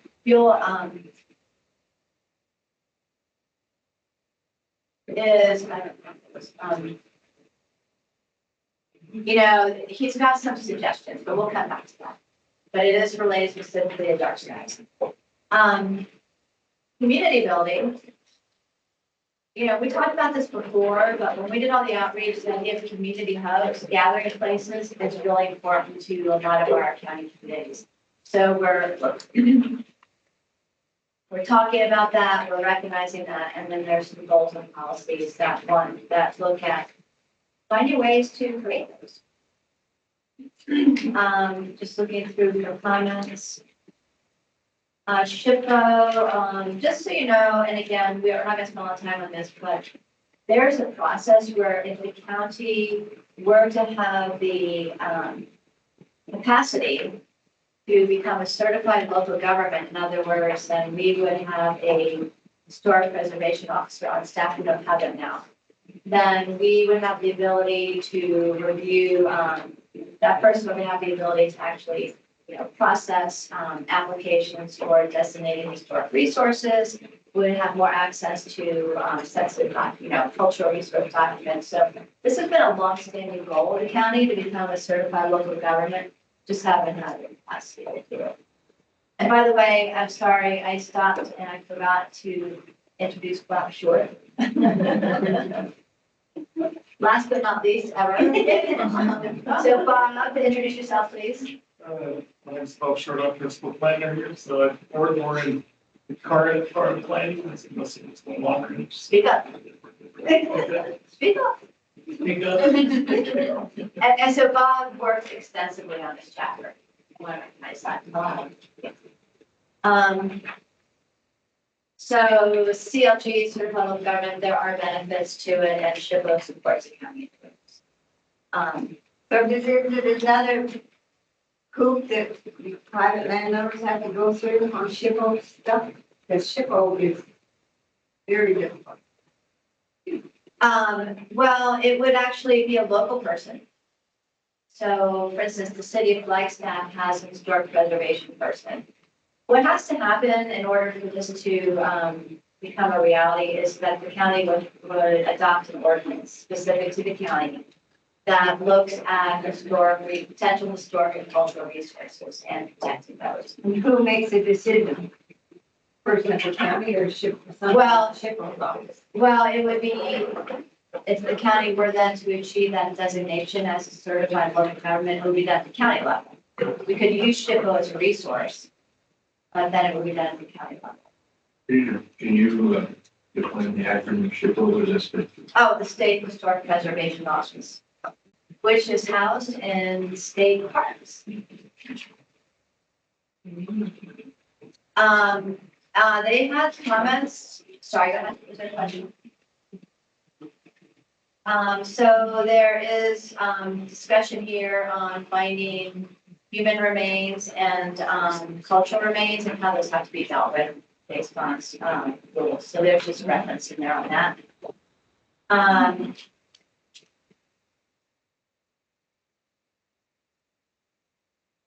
Okay, so we want to make sure we included national monument areas. We're very excited that we were able to find the new national monument boundaries to add to our map. So that's actually not in this chapter, but it's on your Parks and Recreation chapter. So anyway, we're really happy. Just one of those little play things. We talk about traditional cultural pop properties. I'm not going to get into that. SHPO has some comments. We updated the text based on what they had to say. Just a plug for what SHPO's doing. They're updating their statewide plan. I think that process is still ongoing. If anybody wants to take a look at it, it's pretty interesting to see what they're statewide. So they had a lot of comments on when we get into the part. So the first part of this chapter is about community character, quiet, dark skies, rural character, scenic views, highways. The second part is about diverse people and cultures. This is a pretty, a much more expanded version over what we have today. And this was significantly reworked since the first time around that you saw this. So we were able to get, thanks to contacts from SHPO, we had a contribution made from Margaret Hengen. She is retired from Kaiba National Forest, but she put this together for us. We did some editing, but gave us an overview of African American story, and then we worked with the Flagstaff Nuestro races. So Frank Moraga gave us this text to insert Hispanic and Latino people, and then Indigenous peoples in the county. So we have some opening discussion about that. And then what we did, there is a website that we went ahead and utilized, Native Peoples of Arizona, University of Arizona, and used information from that to kind of give a bigger outline and just background of the 6 indigenous nations that have been in the county, while also recognizing that there are 23 that have cultural heritage, whether or not there are lands here. So, we talk about Havasupai, Hopi, Molokai, Navajo Nation, Kaiba tribe of the Paiute Indians, San Juan Southern Paiute tribe. And then we did borrow this map from that site, which I'm sorry, the color is horrible on the screen. But it does show in Arizona, we've, and this is titled Native Peoples of Arizona, Comprehensive Map of Arizona Indian Reservations. So this is a map from that University of Arizona site. But we thought it might help provide context to overall, the Native Americans and the destinations in the county. And then we talk about European Americans and other cultural influences, trying to portray, what changed when European Americans came here and, recognizing some of the colonial trauma that so then with that, then we go to people's responses. That's kind of an update. We really, it was a pretty significant change since the first time we saw this. Well, all right. No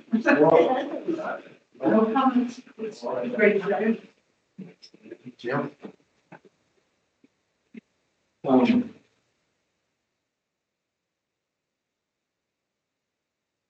SHPO outfit, they have a comment on the first page. Should the vision statement include all diverse groups and cultures in the county?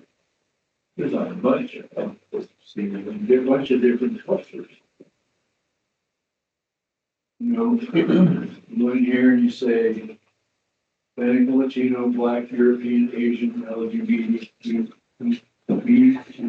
plus, to name a few.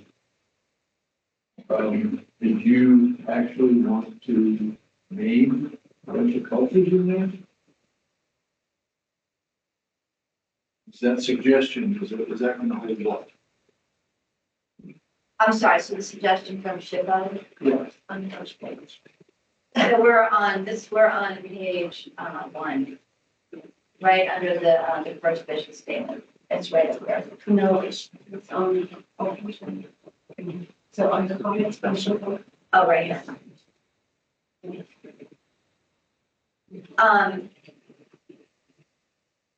What did it used to say before Shiva made their comment?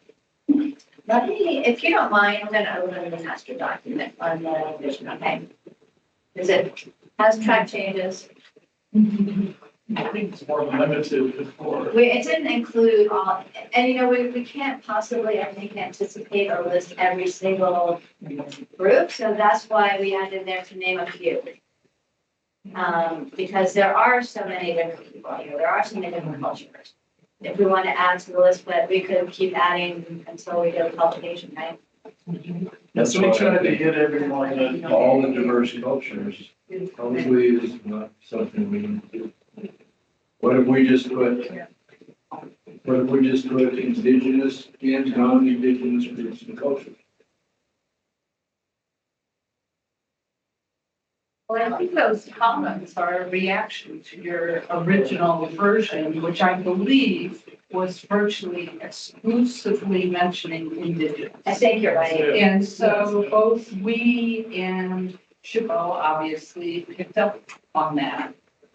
And so, you know, I think the current vision is fine. It doesn't attempt to be a total catalog, but it's much broader than the original version. And I thought it It would be much broader if we just put indigenous and non-indigenous groups and cultures.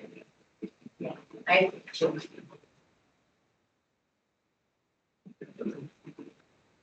it's either way is fine with me. Yeah.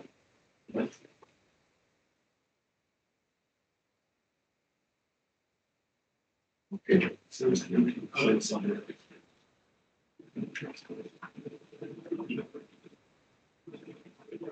These are all the track changes, if you really want to see what the sponsor is, so, you know, it's, yeah, there are many other versions, so it has changed quite a bit. And it did start out the unique indigenous cultures, so, and then we think it's that. What is the group's preference? Just tell me and we'll. I thought there was a comment that says we need to include not just indigenous, but other people I know. I thought there was a comment. There was, and that's what this is in response. I think that's the way we read it, is that they wanted to include other groups besides indigenous cultures, so we tried to think of every one of them we could actually put in, you know. I mean, I'm sure there are others, of course, but Well, those are the broader cultures that we have. The ones that we have. I think to Jim's point, that keeps that open versus when you list it, yeah, so you could forget someone and Yeah, you're not. they're gonna be left out. That's true. And we're continuously having new folks moving in, it's growing. I think you're concurrent on that. So you're saying, what's again, repeat your response, I'm sorry. Right after, it says including indigenous, comma, and then scratch, Hispanic, Latino, Black, European, Asian, LGBTQ, and include, and put in indigenous, and non-indigenous groups and cultures.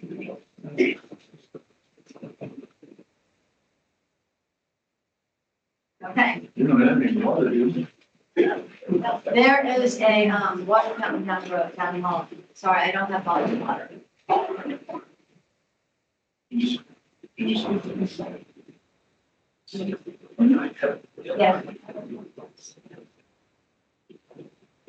Okay.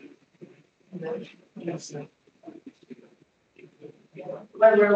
we expecting on that?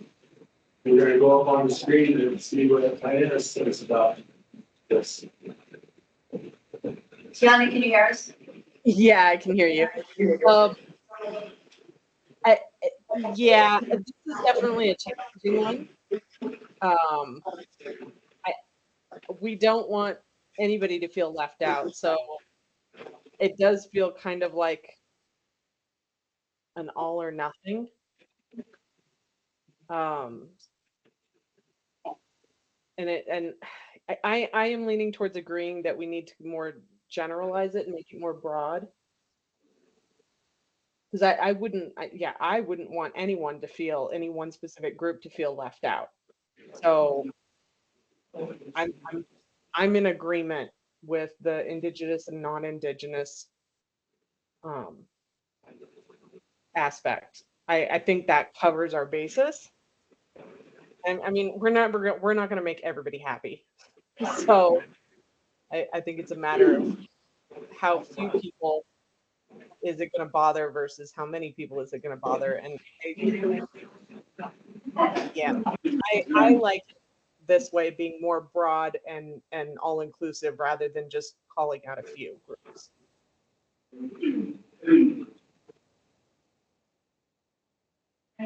Super, thank you. Are there any other areas you wanted to address? Looks like, No. Got anything else? No, nope, not right now.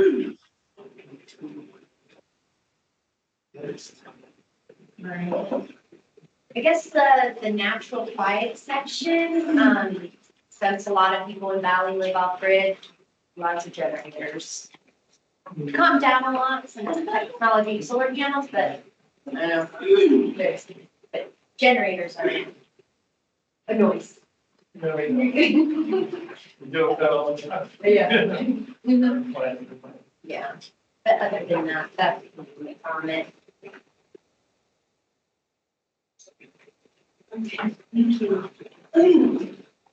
I have under community building on page 6. I'd like to include the Navajo Nation Western Fair. I'm not sure if that's not right. Yeah, thanks. Number 6. Under community building.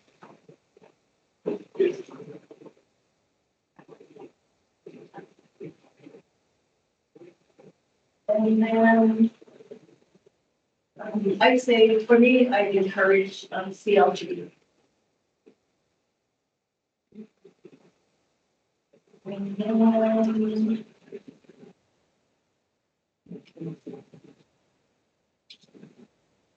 that was just a general comment under, I think she both was saying supports economic entertainment.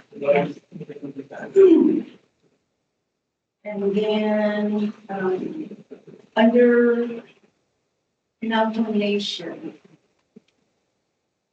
page 13.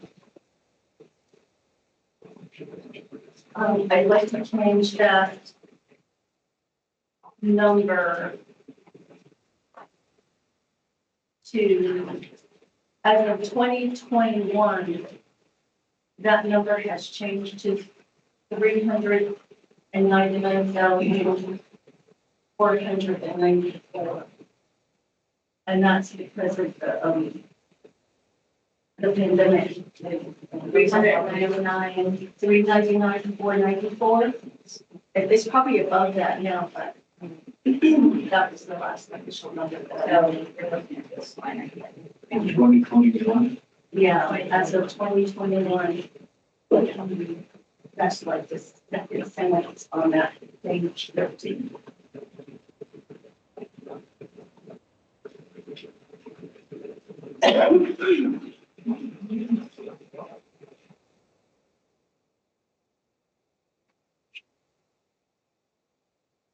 Am I ready for the next one? All right, and then right down that same sentence, the demand migrated to the southwest from Canada. I really don't like the archaeological or anthropologist version of things, because really our belief is that we originated from within our four sacred mountains. And I want to also just emphasize that that's where we believe we came from. do you want to change that? So, I mean, we can do both, we can do the Western version and our, female version. Just to be inclusive, saying that this is our belief, and this is what the Western, this is the Western version. And I'm not sure how to word all that. Maybe we can catch that later. Okay.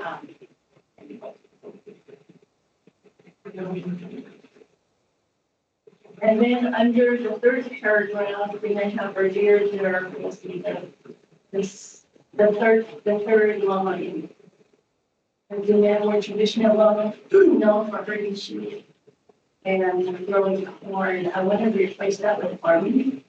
With farming. Farming. Oh, farming, sorry.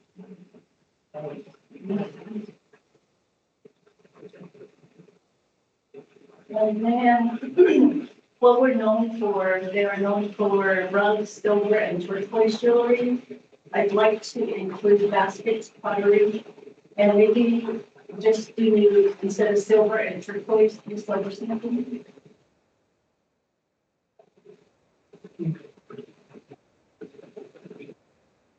And come back to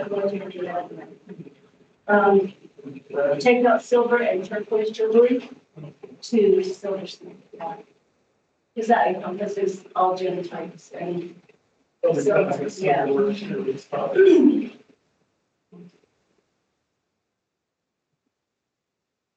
And that's it for that page. And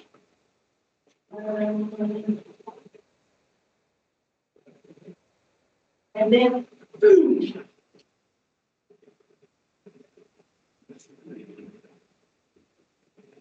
I think on page 17 was where I just said I like that addition to recommended, which is the last one that we sent from. Yes. And that was for 17. I'm sorry. On page 17. There was that last information we sent from Chris. Oh, because we're doing you. Yeah, and I like the recommendations that she made. Okay.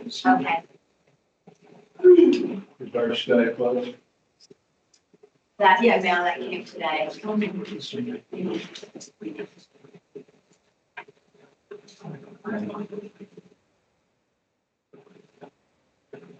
And so that's relation to the changes to the policies. Oh, never mind, I'm policies. Sorry. We're good with everything else. We're finishing up policies now too, also. Oh, okay.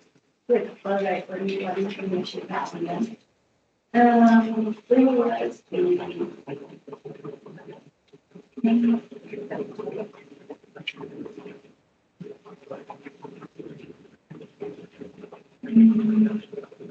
on page 19, there's under the comment section from Margaret.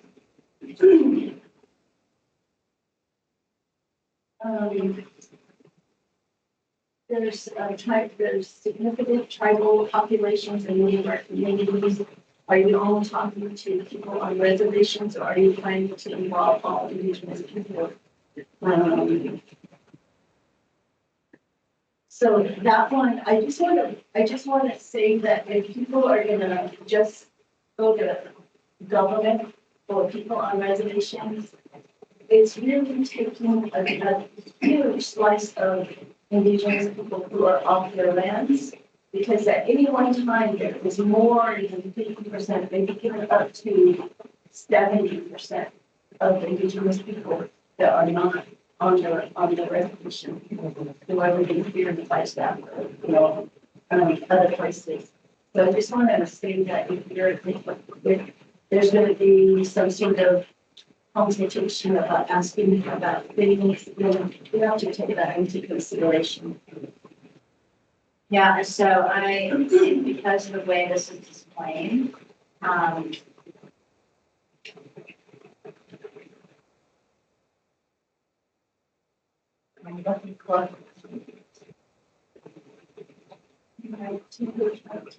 is it, 22 a specific policy number?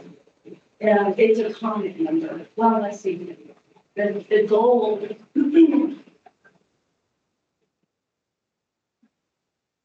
policy, I think it's, DC 17. Okay, right there, yeah. Oh, DC 16.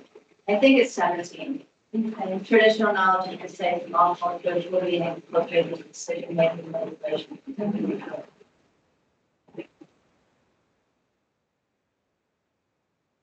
Yeah, okay, I see, thanks, so it's my opinion.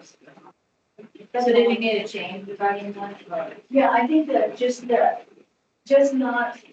consulting with indigenous nations, building or people on the reservation, Oh, I see, right, but but to consult with people who live in the communities of lifestyle, nature, that are lost reservation, because at any one time I was saying that there's a lot more percentage living off that are.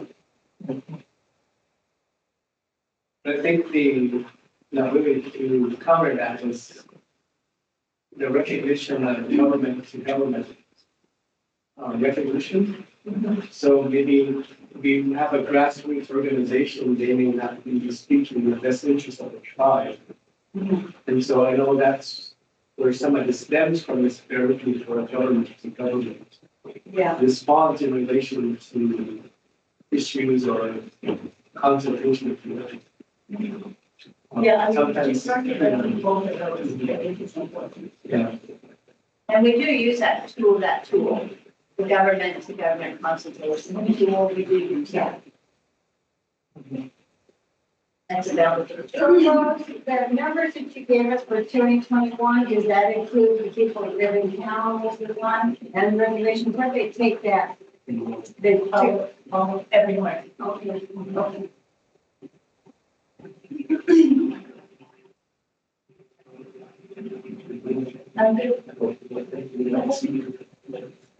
But you might. Okay. Interestingly, I would like to suggest a potential goal as well, that isn't here. And anyhow, and with that being said, I'm more than happy to have myself kicked out of the room very quickly. So, appreciate that. What you have here is absolutely outstanding. There's nothing in here that I would have thought of to hopefully been thinking of or considering and so on and so forth, and putting together such an awesome county as Coconino County. And with that, interestingly, over the last couple of years, I've had to participate at some level in some of the county processes and so on and so forth to actually try to implement various things. Maybe not always good ideas, but at the same time trying to go through these processes. One of the things that these topics can do is literally stifle pretty much any idea that is. And so I'm kind of looking at it a little bit from the other side. In the sense that when you say, well, you know, we value everything from being inclusive to diversity, you know, to the cultures, to, you know, the landscape, to the view sheds, to, you know, all these different things. No, I'm the first one to raise my hand and say, yeah, I do too. And appreciate that sometimes in decision making, not everything is equal when it goes through these processes, and sometimes things just aren't going to have to be accommodated in that particular instance, but maybe so in another instance. And one of the things that I've been very fortunate to be able to do, and pardon me for using my own experiences, but I don't know how else to do it. But that is what we have, is what we call a multiple bottom line. And in this multiple bottom line, it includes everything from the organization itself, to the environment, the economics, to the community, and to the next generation. When we do make a decision, we run it through these different values. But what makes it so wonderful is they don't have to be equal each time. Sometimes it's simply going to be an economic consideration because it is. Some other times it's a black-footed bear gliding out on the land because that's all it is. And sometimes it actually touches on every one of these. It really allows for moving forward without something just being held hostage. And the other side of that being held hostage goes back to things like affordability and, you know, affordable housing in particular. and being able to keep our, what you call it, exporting our kids, for all of us. Because what happens when there's so much commitment to the whole set of values is it costs something. And so really, the goal that I would like to suggest isn't anything to take away. Because I am really, this is outstanding, but would be to simply somehow or another acknowledge that the art of planning and zoning and of the county to develop this comprehensive plan needs a little bit of feel. Of what? Feel. And it's not what government wants, but in private business, it's always, sometimes things are simply by feel. It's a good thing because it is, and I can't tell you why. And anyhow, but it works out. And anyway, so I don't know if you guys feel like I'm way off course, and I appreciate that. I am 100% support of everything here. And just suggesting that you don't want to end up being so awesome that you can't ever get anything done. And if somebody does do something, it costs them fortune. And so to have a goal that just suggests that our goal is to uphold these values, the diversity of values, cultures, the view sheds, the whole thing else like that. Hey, have a little bit of an out in your goal. You know, and so anyhow. And look, and if there's nothing at all with regard to this suggestion, fair enough, because I love this, and it's outstanding. But I do want to say there is a reality to putting these things in a comprehensive plan and having the general public taking one of these items out of here and really just, well, either costing somebody too much money to do a project or just stifling it or just, taking too long to do something. So I don't know if anybody even comes close to appreciating any part of this. But anyway, we sure want to do this. Thank you. How would you word that? I would word it by saying we're going to acknowledge all of these values wholeheartedly and still maintain a sense of feel when it comes to making the decisions about these things. That won't work anywhere.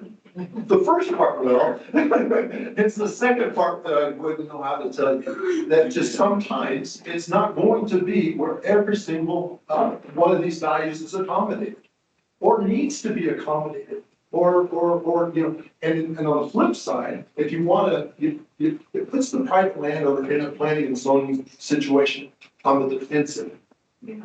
Rather than coming with great ideas, inspiration, having a land ethic, having all of these cool things and stuff and suggesting something, but then simply having somebody say, well, the view sheds are wrong. And I get that, but they can say that. Now I'm on the defensive, right? I got to go prove that it's not a view shed issue. Or they might say, well, there's, cultural resources in and around this area and this and that. Well, now I'm on the defense having to go and prove that.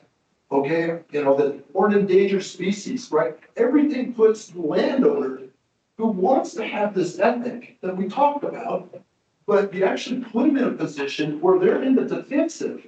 They can't express that ethic because, or that feel for it because they're pretty much having to defend more of the regulation and more of these other types of things. And so, please appreciate my conversation right now as being hopefully helpful. Or at least, something, but anyhow, because, and I've told you time and again, I'm not a wordsmith guy, so I'm not going to be able to do that. But clearly there are values here that need to be greatly acknowledged and appreciated for what they are. And that these things have to go through a decision-making process for landowners who are clearly going to have, it's a burden and a deal for many of them. I'd be happy to accommodate us in one of these areas sometime after sentence. I would.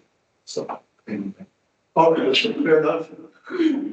I think a lot of what you're talking about, though, it comes down to, we have a comprehensive plan that we painted. This is an update. We've been doing this for years. We've been doing this for decades. And there's continuity. So we establish a vision.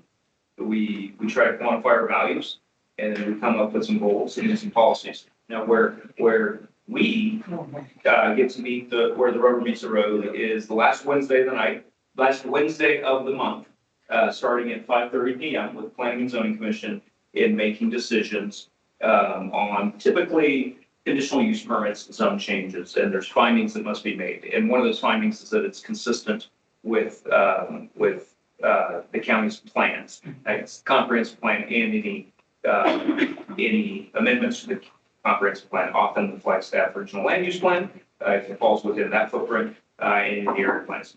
So, decision makers have to balance those things, you know, and where one decision maker may highly elevate view sheds, another decision makers may say, we have to keep these huge landscape scale properties intact. So we have to allow these property owners to diversify their land use. And there's got to be some balance here. And of course, beauty's in the eye of the beholder, always. Can you make that goal? Pardon? Can you say what you just said and make it a goal, that that's what your goal is to do? You know, one of the things we did look at, one of our previous board members, not that I'm trying to pick any one board member, but previous elected board members, but one who had experience as a P&Z commissioner in the development industry, when we were updating the zoning ordinance, he was looking at the findings that we make, say, for a zone change. They had originally, and they were just copy pasted from state statute, honestly, where we work with state statute and how things are laid out for us with state statute, where state statute had some language about that a decision must support the population, life, health, safety, welfare, you know, some of this language that really is pretty antiquated, community character. And that particular supervisor at the time said, you know, not every, you can't claim every land use decision supports, but how about not detrimental to, you know? And we did, and that same board member, we discussed as well, as we were updating the comp plan, that, hey, the comprehensive plan has some overarching vision and values, and then we go into some goals and policies. Some people, we try to ensure that we don't see outright conflicts of goals and policies, but we try to look at how, you know, how are they all compatibility. Some people will see conflicts from, say, economic development versus negatively impacting community character, of course. That's where, it's that balance of being consistent with the greater comprehensive plan, goals and policies. We could think about that. And also, please appreciate, I am not suggesting something that has to be done. It's more of a suggestion that it be considered if it's helpful in the overall. And this is where appointed leaders in planning and zoning commissioners and then elected leaders or elected county board supervisors, they get to make decisions on, are they seeing something as consistent with comprehensive plan and any other adopted plans. And all honesty, we try to write things so that there is some built-in flexibility. The comprehensive plan is a policy, it's a guide, it's not an ordinance, and translates into some updates to ordinances like the zoning ordinance, subdivision ordinance. So good plans offer some flexibility. They always do, so you don't paint yourselves in corners, you know. All right, well, We can try to draft something. fair enough, it's in your mind. Okay. Anything else anybody has to visit about? I have, We got back to the first question. And the public. Well, the first question that they asked, and that was whether or not incorporating Lou Guy's personal statement into this introduction is something that he would want to do. So it's up here again. I did highlight it, it's just a little darker, but again, it would be like right up front on, page 2 and right after the introduction. So.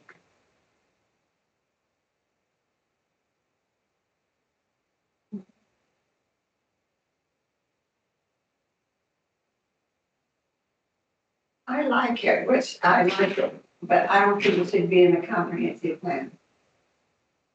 Because maybe the first paragraph was great, but when we come down to there's one person sharing the narrative. And I think it's a great narrative, I love it, but I just think to a lot of people, it's going to close doors rather than open them. But like I said, the first paragraph, I really thought, if we could stop with the. Because we're all in this together, but that's my concern, is that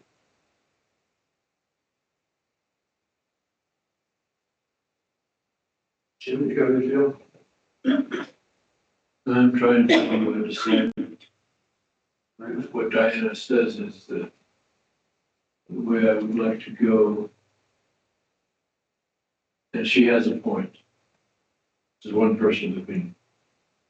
And granted, it's a really nice statement. But, does it eliminate someone else's opinion? maybe we don't put the name on there instead of. Does that make it more anonymous? And we don't give the name? Senior archaeologist for the Division of Navajo Nation. But you can't put it in there without editing her. Well, she might be okay with that, you know, I mean, we're in communication. Yeah, we could ask, that's something, the way that you want to go. And by the way, I want to also mention while you're pondering this, that, we've been asked to share your edits with, one of our deputy county managers who wants to then take this particular chapter to the tri-diversity councils and then the board of supervisors individually. Just for kind of an initial look at, not at any kind of hearing, or it would just be individual comments, but she felt that it was important enough to get their initial like early take on it. Just so you guys know that, so I'm supposed, I need to send this to them next week with a deadline so that we can keep on our schedule. To get back to what Melissa first had asked about, do we want our own stories? And this is that what you asked? Well, it was more in response to this particular statement. But, you know, maybe you have another idea here. You know, we Personally, I have, don't want to share a story because I feel that it would be prejudicial to how other people might feel. This, I think, if you let the name off, that would be great. But yeah, and so her name is, it's just in the footnote there, so.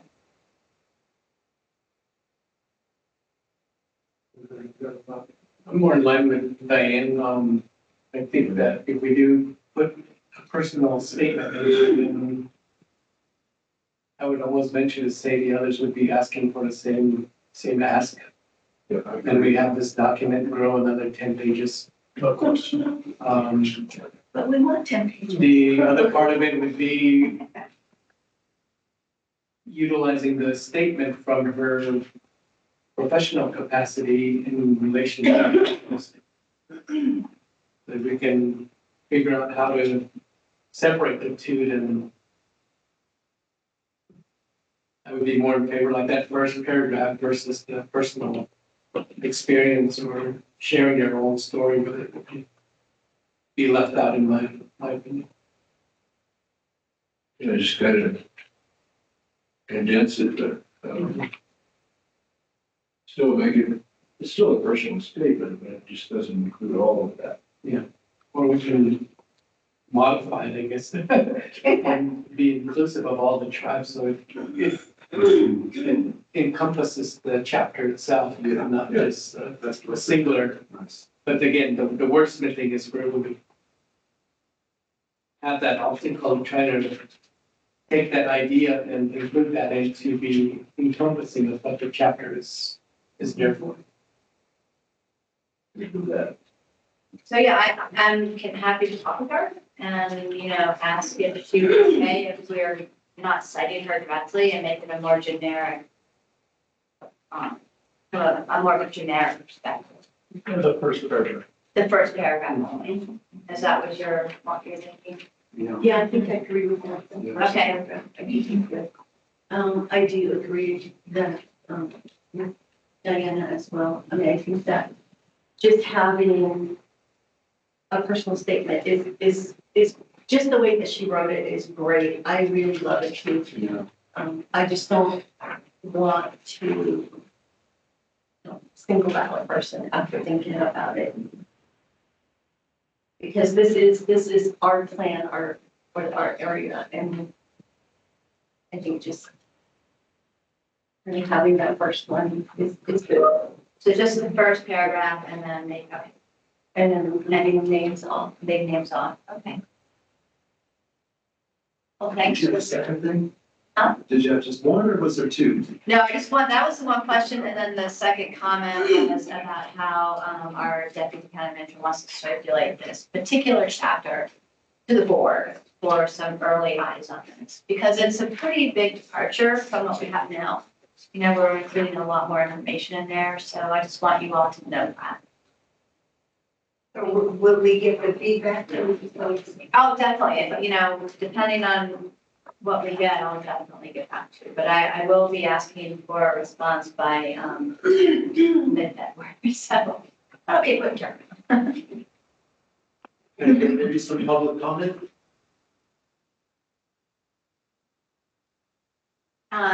So we did have some, items in the chat. Yeah, one was just from, Stephen, I don't remember his last name. He's the community plan liaison. For the Naval Versus Naval Observatory. It was honestly had nothing to do with, Naval Observatory. It's just on the transportation goal, CT2. He says it's confusing, he gets suggestion on how to reword something. And then Boris was helping us on what you all were just talking about, statement within this chapter, which we were just discussing. Boris stated if you left off the intro sentence, it would apply to the economic cultures, so that was for constitution. Okay.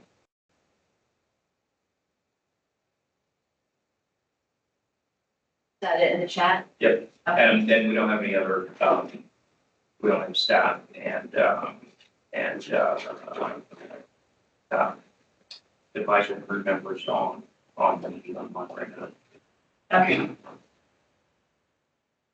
That was it for public comment. And I didn't have the schedule on here, but we do have another meeting set for February 6th to re-review land use. And,